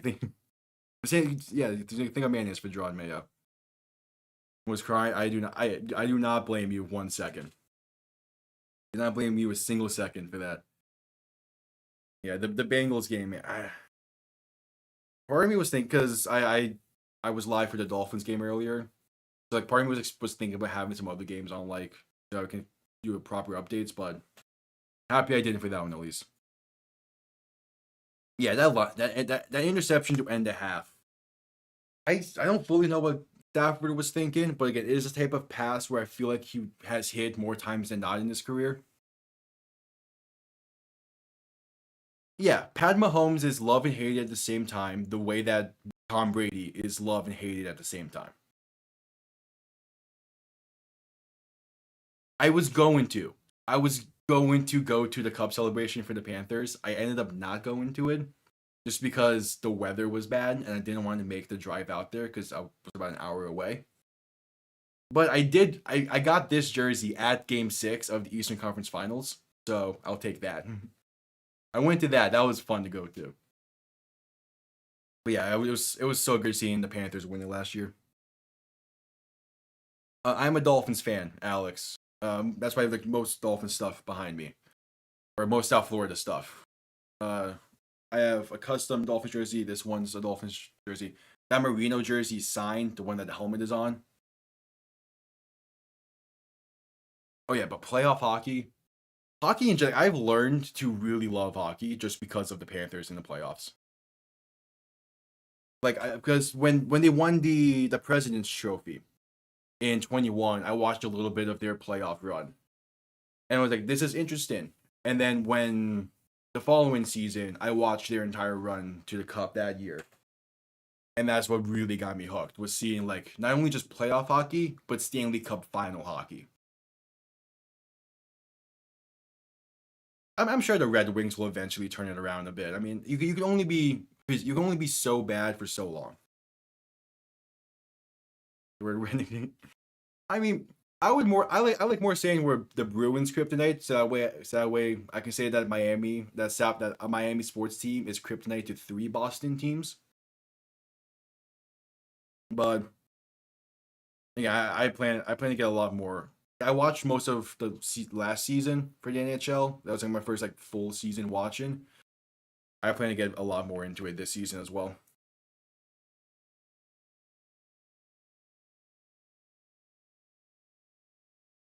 Yeah. Hey, I mean, I saw two Heat championships. The Panthers won it last year, and for as much as it's fun to see those, I need to see a Lombardi raised in South Florida again. I need to see it.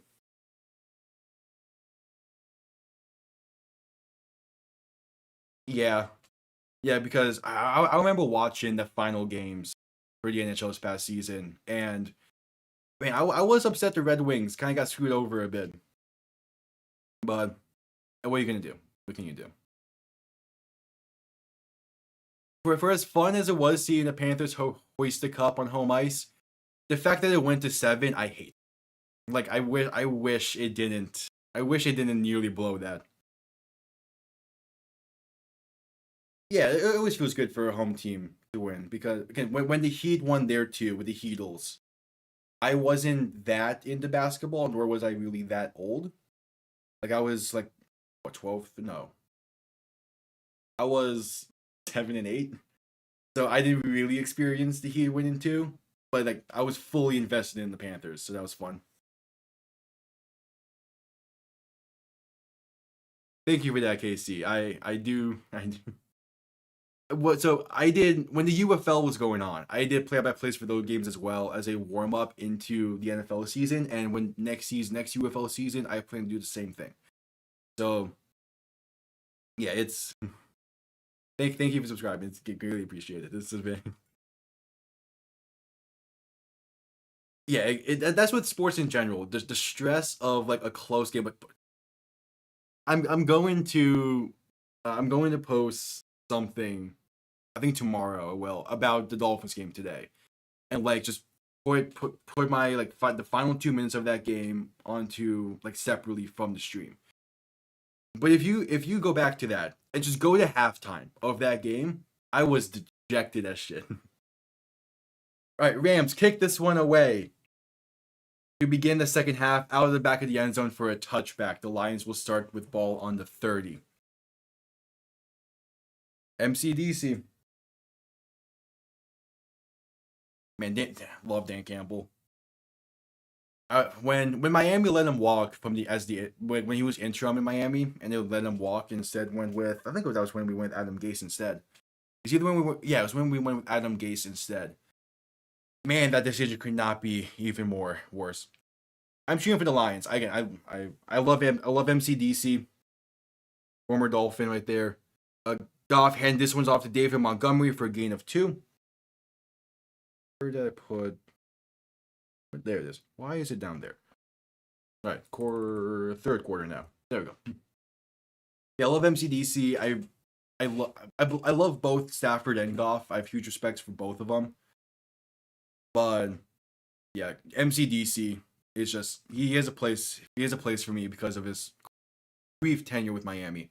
Goff shotgun back to his right, can hand this one off once again up the middle. That's going to be a gain of about 3, maybe 4. I believe it's David Montgomery once again.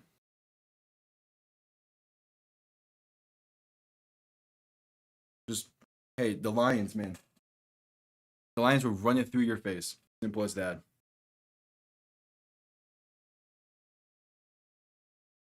Simple as that. 3rd and 4, Goff shotgun back to his left. Laporta sent in motion, so it's Laporta and 2 receivers to the right. Looking to throw. Has some time throwing over the middle. It's going to be incomplete. Intended for Jameson Williams on a drag route. Just couldn't hang on. Hit as soon as the ball arrived. The Lions are going to go 3 and out to begin the drive.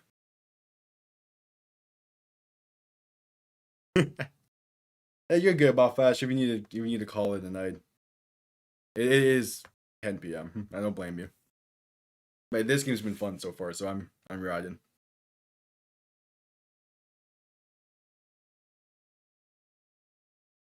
Lions had to punt this away from their 36. Low snap, but the punt comes off clean and it's going to be returned beginning. Nope, going to be straight. Oh, wow. What? Oh, nearly a great punt.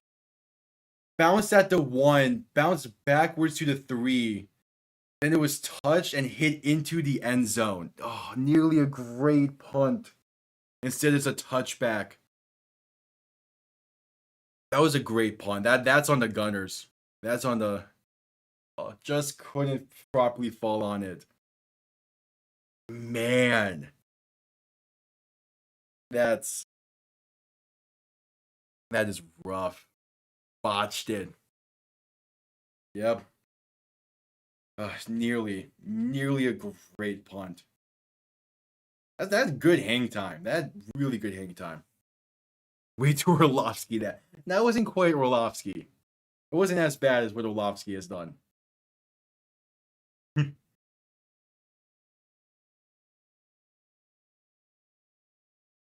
Oh, for sure the punter is pissed. Because that ruins his net average. That ruins his averages. So yeah, of course the punter's pissed. He's like, that would... I mean, he can only be so pissed, though. Because yes, he did ruin the downing of the ball, but yeah, he still laid a great punt out. Lions defense, that's fair. Yeah, I mean, when it comes to fantasy, I can enjoy fantasy discussions sometimes. Like, yeah, talk fantasy away, I don't care. I just don't do it because it's kind of difficult for me to think that way. Like, think just like individual performances. But Lions defense, I mean, they've been playing really well today so far. So we'll see how the second half goes. A lot can change in between halves. I mean, like in the Miami game today, the defense completely flipped a switch and became locked down, and then the offense eventually flipped a switch. So we'll see what happens with this. A tale of two halves is always a thing. So yeah, we're at commercial break. I'm from Australia. Damn, down under, huh? How you doing, Ian? I part of me wants to go to Australia one day, but I constantly hear stories about the giant spiders, and I'm like, maybe not. Yeah, like holding. I mean, It obviously depends on like the caliber of team you're going against. Holding the Rams to 3 is a really good first half for the defense.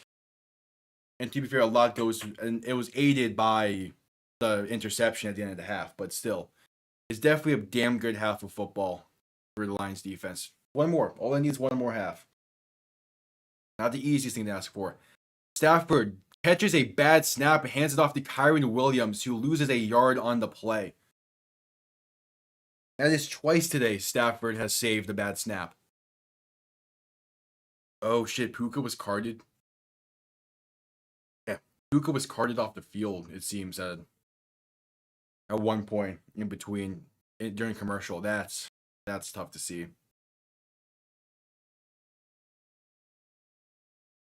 Puka Nacua is downgraded to out. That's tough.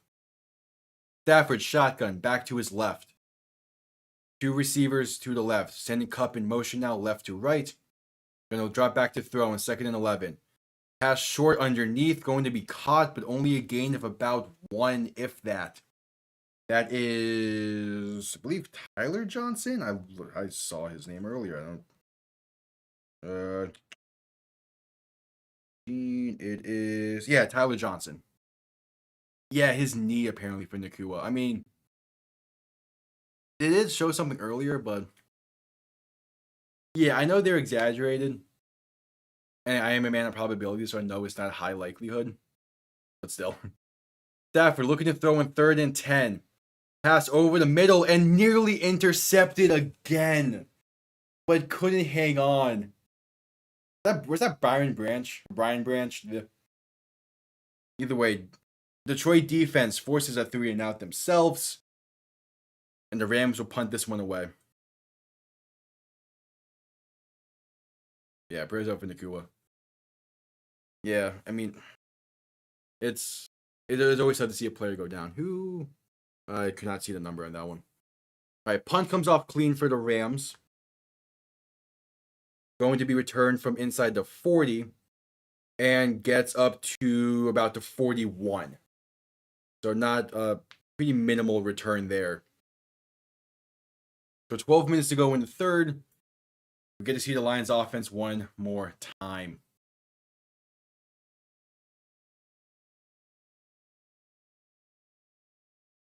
What's up, Black Switch? But any other updates? I know there was another Rams player that was being checked up on. Nothing on him. Okay. Branch is 32. I remember that. Because I have his pick 6 last year against the Chiefs engraved because of Rossi's reaction to it. The big improver in the NFL? Ooh. I wanted to say Jameson Williams before, but then he's shaken up a bit. I have the Lions winning the North, but I have it being a close matchup. I'll get back to you on the big improver. Goff under center.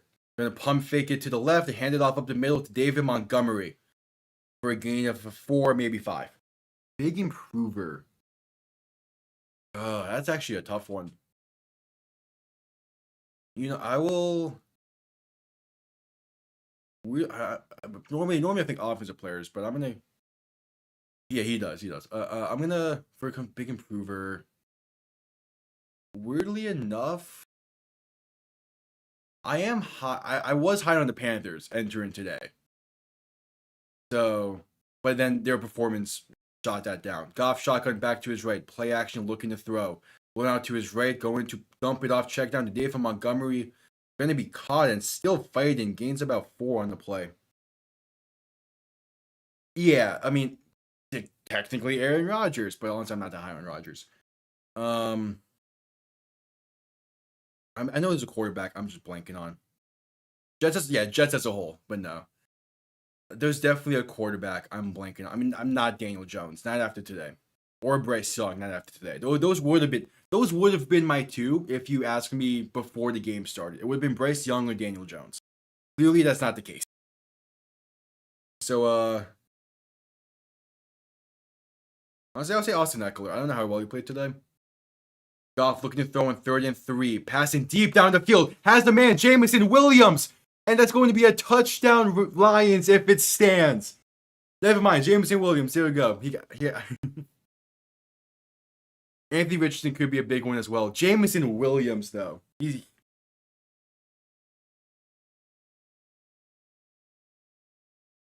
We'll see. I imagine it's just called back, though. Because he had a lot of separation right when the flag was thrown. No, it's on the Rams. Illegal use of hands. Penalty declined. The Lions touchdown stands. Wow. Yeah, illegal contact, it seems. Stop and go route from Jameson Williams. He just uses his speed. There we go, man. See, so there we go. Jameson Williams can have a big improvement because this is his breakout year. Like this kind of needs to be.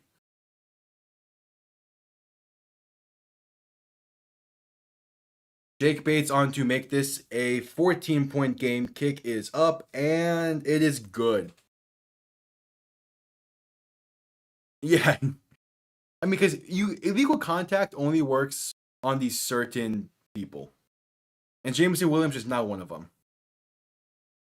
Yeah, this is very boomer bust year for Jameson Williams. I like Jameson Williams was he was someone last year I thought could have a big year, but he just didn't live it up. So now it's kind of a year he needs to have. Could also say Kyler Murray for improvement. I am high on Arizona this year. I could see them making the playoffs. They played Buffalo really well though, better than I expected.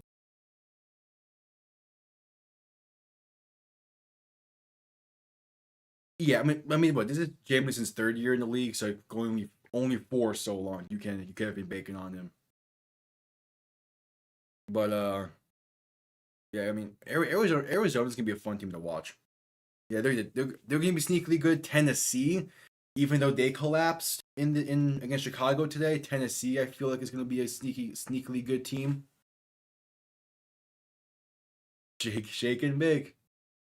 I mean, yeah, the stop and go route is the stop and go route is a great route if you have the right personnel running it. You'd be like, Tennessee should have won today. I mean, Tennessee played exactly how I thought they were gonna play. Like their defense played really well. They started off really strong. They just didn't play a full 60 minutes. And Will Levis, man, he's someone that not necessarily needs to have a good year, but he needs to have a better consistent year. Exactly. And it was part of that parity in the league. A lot of teams have ownership issues. But it's because of the parity in the league why I had Carolina winning this week. I had Tennessee winning this week. What's the other one I got wrong? I had the Giants winning this week. And I feel dumb on two of those three. But I don't trust the Saints. I think the Saints benefited from playing a bad New Orleans team.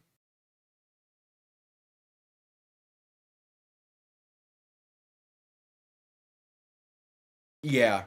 And there's definitely they've tried a little bit to make the NFL less stop or less stop start, but it's kind of needed at the same time.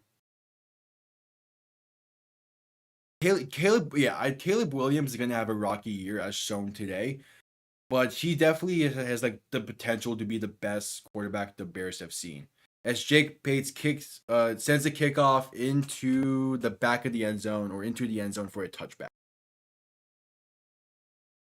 Yeah, I don't trust the Saints. I don't trust Dennis Allen or Derek Carr, but man, I had way too much faith on the Panthers, it seems. I had way too much faith. I was expecting a lot more out of them than what they showed.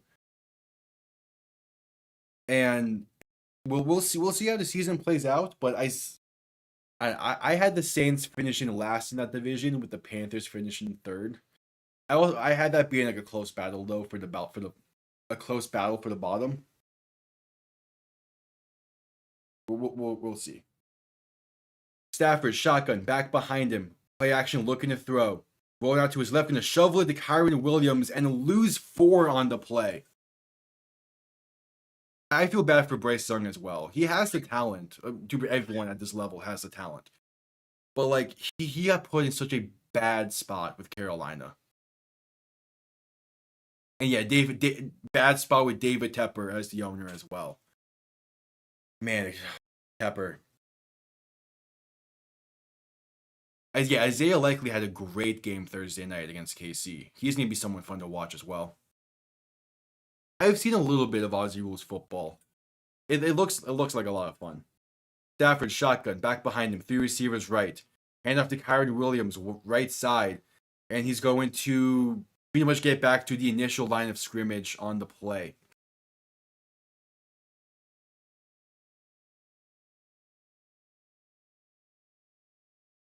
Yeah, exactly. He's going to a team who was pretty decent last year and got better in the offseason, which is why I think there's some learning curves to be going on with him, and today's performance is not indicative of how his season's going to go.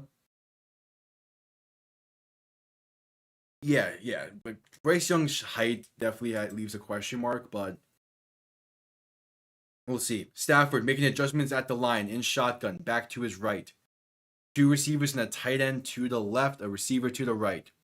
Knees to 40, screenplay, left side to Cooper Kupp, has the blockers, stiff arms 1 defender, and gains 13. That's a Rams first down.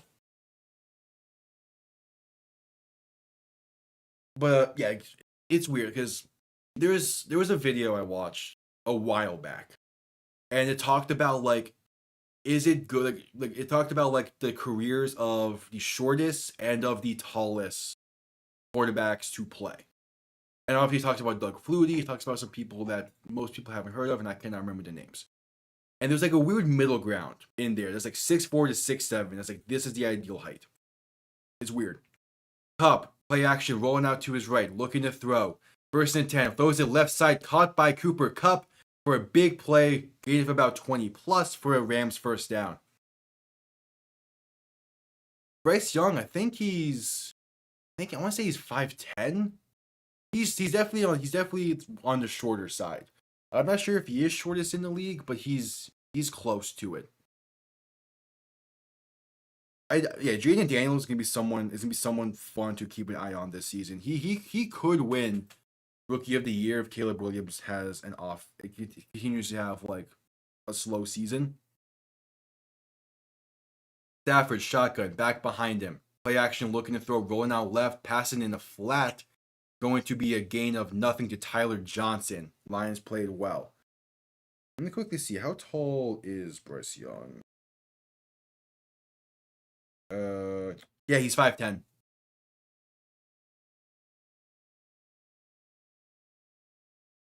Six, yeah. It's at like middle 6 foot range. No, yeah, Bryce is 5'10". Or like maybe 4, 9, and 7, 8, and round it up. Yeah, it's rough. He's still not the shortest to play quarterback in history, though. Goff, handoff up the middle to Kyren Williams, going to bulldoze forward for about 6. That is the thing that I feel the most bad for when it comes to Bryce Young, is the amount of pressure on him because of how much they gave away in their future. Because like, I think it would have been better for Carolina to just wait a year. Weirdly enough, if they just waited a year and be bad again, I think they would have been a much better situation than they are now. Stafford shotgun back behind him. Receiver sent in motion. Handoff once again. Trying to work it up the middle. And that's going to gain maybe a yard on 3rd and 4. Yeah, I know Bryce Young is the shortest in NFL history. I want to say that's Doug Flutie, but I could be wrong. Because I know Doug Flutie was short.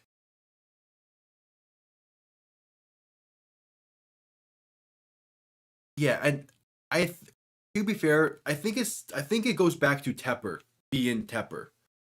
Because they traded all that and then they drafted the wrong guy. The guy that the coach didn't even want. So it's Tepper's fault.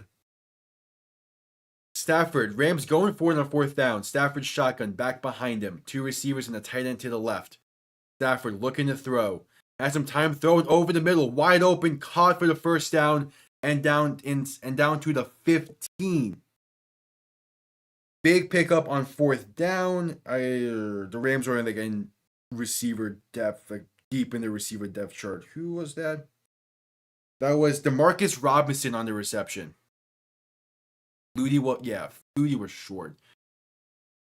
And still gave the Hurricanes trouble in college, and I don't really like him for it. Oh, Terrion Arnold is now down. Oh no. Oh God, man. Oh, that's rough. That's rough. Hopefully he's fine. Hopefully he's okay. I always hate for injuries, man. There was when I played. I say like I played. I played 2 years of high school, and I say I played because of that. But we had an injury in practice one time, and it stopped practice entirely, and it just sucks seeing someone go down. To learn his name. Yeah, he's well, he was y'all's first round pick right out of Alabama. Yeah, a lot of injuries already. Uh, it sucks, man. Seeing players go down, you never like to see it.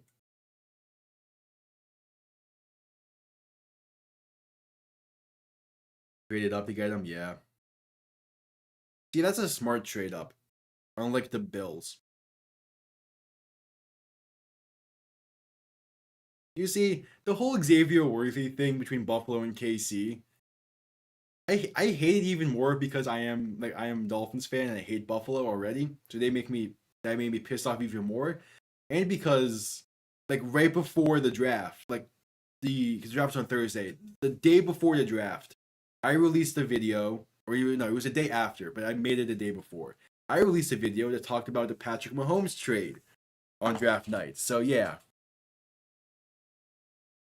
I was like that was all fresh on my mind when that happened. Yeah, the Lions did need to coin. Again, hopefully he's okay. Hopefully it's not too severe or anything. But man, it sucks seeing a player go down, especially a young guy like him. The Bills have messed the league up. Messed the league up. And it's not in frame, but there's my Hamlin jersey I got 2 years ago.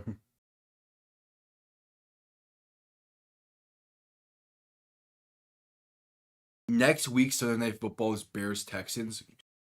Okay, that's fantastic. No, it's not gonna be nowhere near, but it's still gonna suck for the rest of the league. Stafford under center, back behind the ball on the 15. Kupp sent in motion, end around, working that right side, and Kupp's going to be met nearly instantly for a gain of only one. Yeah, Hurts jersey's over there. Evans jersey's to the left of the Bills jersey. I got a few. And Ball Flash, tell you this. I'm getting a Bo Jackson jersey soon.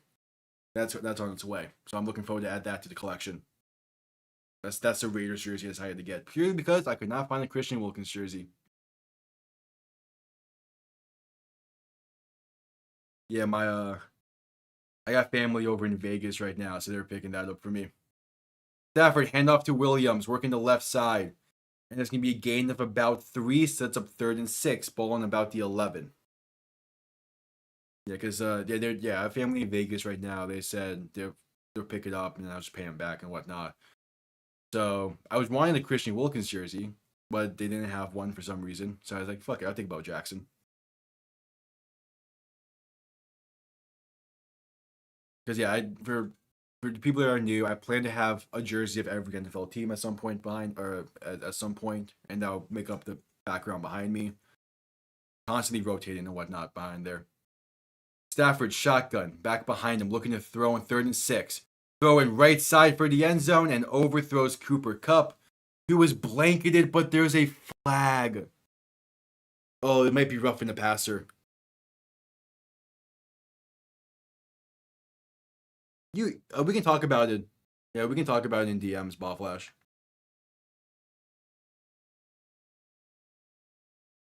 What's this flag?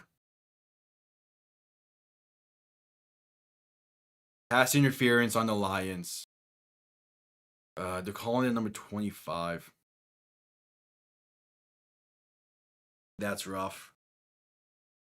That was 23. That's rough. You make the third down stand. The ball wasn't even going to him, which makes it weirder. All right, first and goal for the Rams from the 1. I mean, both sides have been playing pretty disciplined, though, today. 3 penalties each. Better than the Dolphin game. And yeah, Terrion Arnold is in. Stafford under center. Sending a man in motion. Going to hand this off to Kyren Williams. Trying to push forward up the middle, and he gets in. Touchdown Rams. They cut the lead in half. And just like that, costly mistakes. Costly mistakes. They didn't, I mean, unless they then re-clarified who it was on, but I don't think they called that on Terrion Arnold. Even Njoku feared to have suffered a high ankle sprain. That sucks.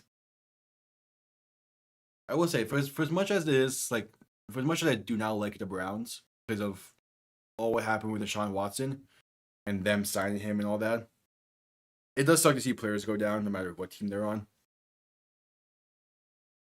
Like, seeing Njoku go down against Dallas was rough. PAT try is up and good. It is a 7-point game with 3:33 to go in the third. A lot of threes there. A lot of threes.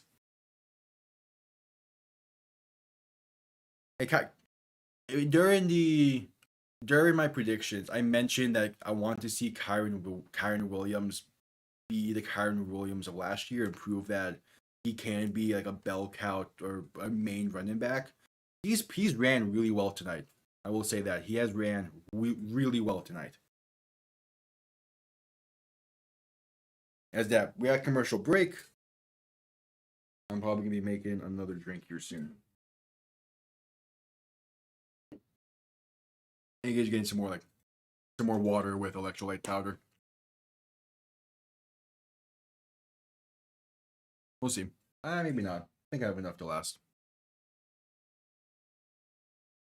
Yeah, this game would definitely have been closer if that pick didn't happen. But again, like I need to go back and fully see it from like the all 22 and whatnot. But I feel like I've seen Stafford hit that pass before. Purely because, like, to be fair, it probably was when he had Calvin Johnson that I've seen it. So, grain of salt. But I definitely feel like he's hit that pass before. Because like it was there. Like it was there. He just didn't put enough under it.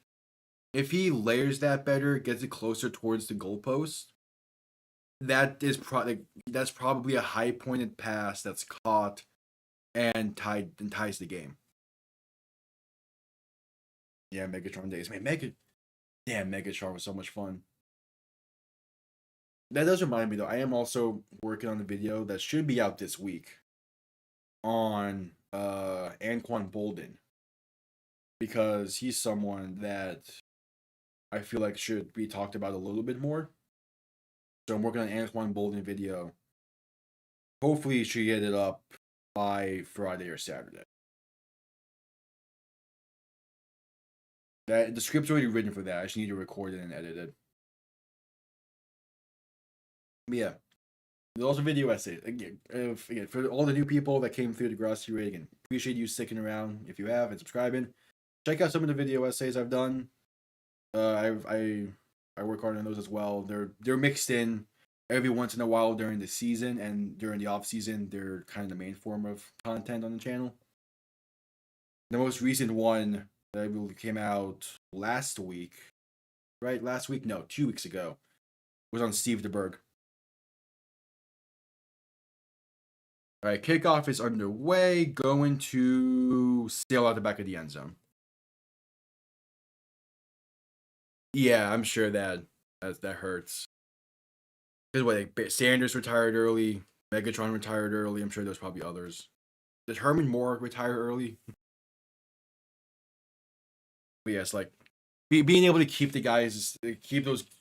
Again, there's so much skill there that just don't feel like it's worth playing anymore because just haven't had that success. Even though like they still could give it, but the team isn't given the same favor. Goff under center, back behind him, going to play action, looking to throw on 1st and 10. Then just dumps it off to Jahmyr Gibbs, who's going to gain about 2, maybe 3, because he stumbled out the backfield.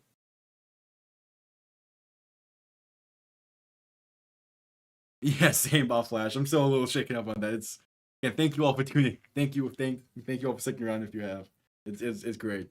Yeah, like Barry Sanders highlights is someone that is a highlight reel can always go back to just get hyped. Goff pitching it left side to Gibbs, trying to get the edge and going to gain about 2 to the 35. Maybe I can. The interviews, I see a Barry Sanders as well. Like he just seemed like a great dude. Someone I would love to have like sit down with him one day. Long shot of a hope, but yeah, he's just don't get by. Marshawn Lynch, another guy that just seemed like a really chill ass dude.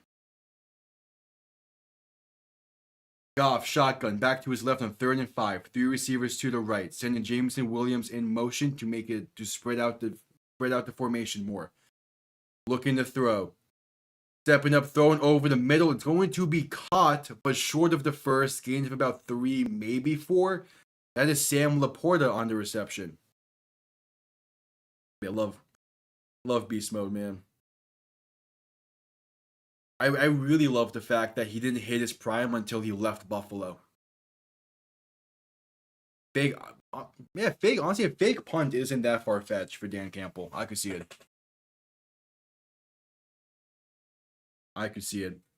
See 4th and 1, ball on the 39, minute 40 to go, and punt comes off clean. No fake here. And that's going to be down at around the 15. With the Rams player falling back on top of it after letting it bounce.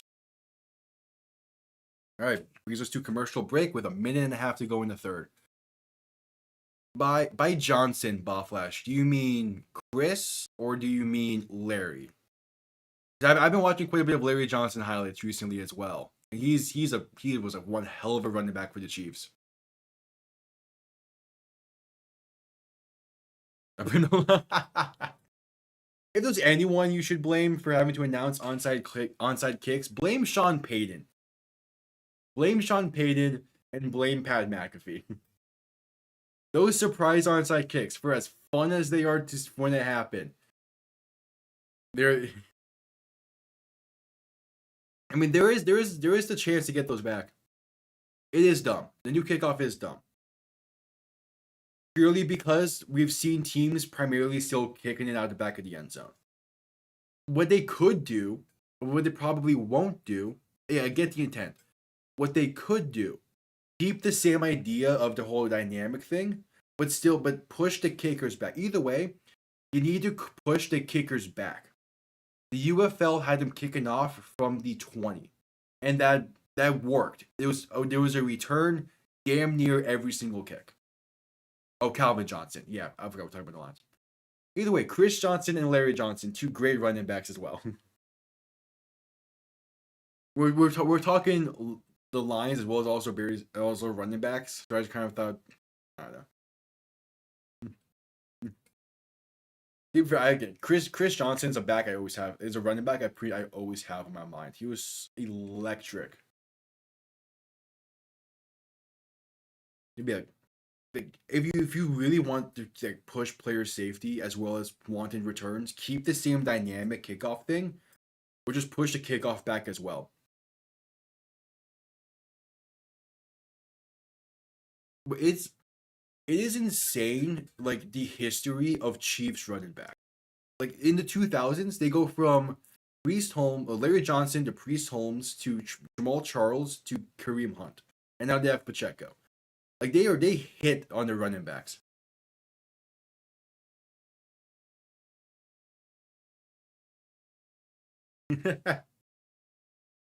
It's always great when players are chill like that. I have a Uh, I have a fun story when it comes to Culpepper. I'll tell next commercial. The XY. Goff shotgun back behind him. Ball on the 16. Going to hand this off to Kyren Williams, who's going to get stuffed. Stonewalled back at the 13.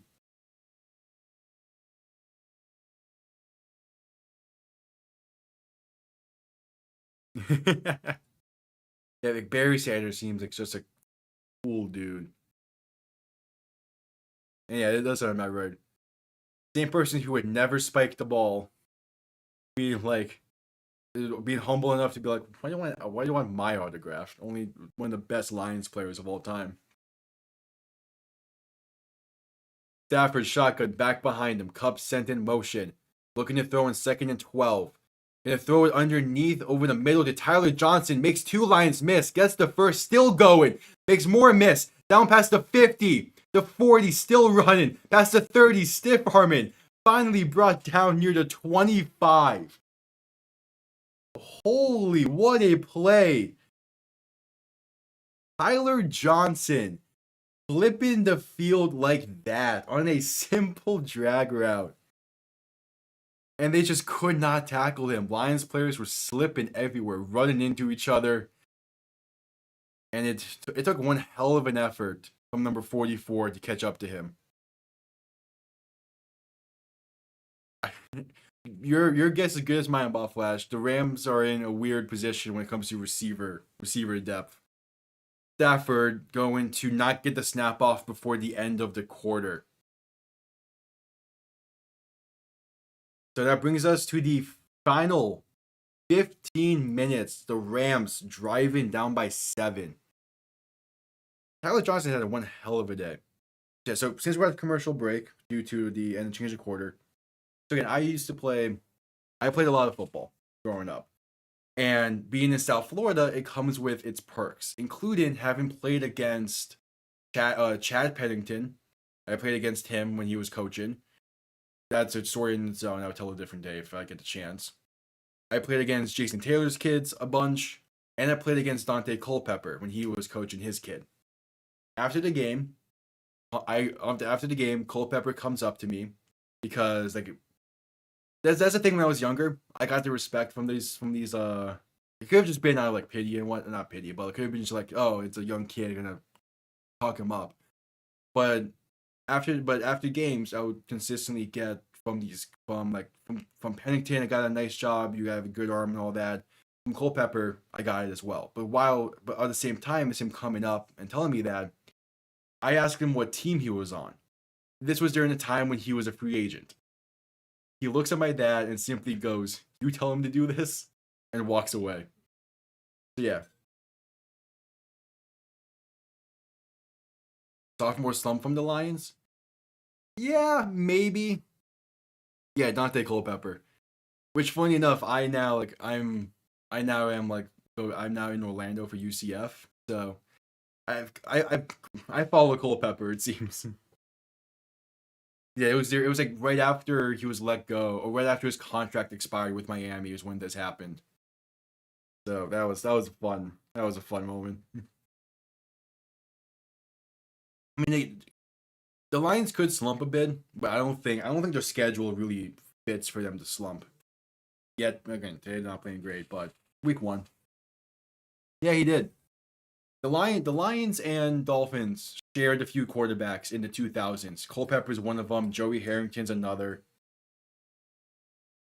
Like again, the Lions and Dolphins have quite a similar history to them. At least in like recent years. The Dark Ages. Hey, same thing in Miami. I mean, you can only go from Cleo Lemon to Joey Harrington to Trent Green to Dante Culpepper so many times. Stafford shotgun back behind him. 1st and 10 from the 23. Looking to throw. Pass quick right side to Cooper Kupp for a gain of roughly 5 to the 18. Yeah. There's a surprising amount of teams who have like really bad QB histories in the 2000s. Purely because if you weren't the Giants, the Saints, the Chargers, Steelers, Colts, or Patriots, there's not really a lot of other like really high quality quarterbacks during that time. Hell, Brad Johnson won his Packers. Yeah, the Brad Johnson won a Super Bowl in the 2000s. Exactly. Stafford's play action, looking to throw in 2nd and 5, throwing for the end zone, has a man, and incomplete, but that's going to be defensive pass interference. Terrion Arnold was in great positioning, but never turned his head. That's, yeah. Yep, he pushed the left arm away. Never turns his head. That's DPI 9 times out of 9. Why the 10 times out of 10? Why did I say 9 times out of 9? What? I mean, point still gets across. Yeah. Packers QB history. That's a fun one to go through because there is that era in the right after Starr, right before Favre, when Lynn Dickey was their best quarterback. That ain't a good history for them, but they have all the other years to focus on. Stafford shotgun under center. Gonna hand this one off up the middle and unable to get in is Kyren Williams. He gets stonewalled. And he's saying run it back. He goes straight to Stafford saying run it back. We'll see if they end up running it back. But if he just bounces it a little more to the outside, he might have a shot at pushing in there.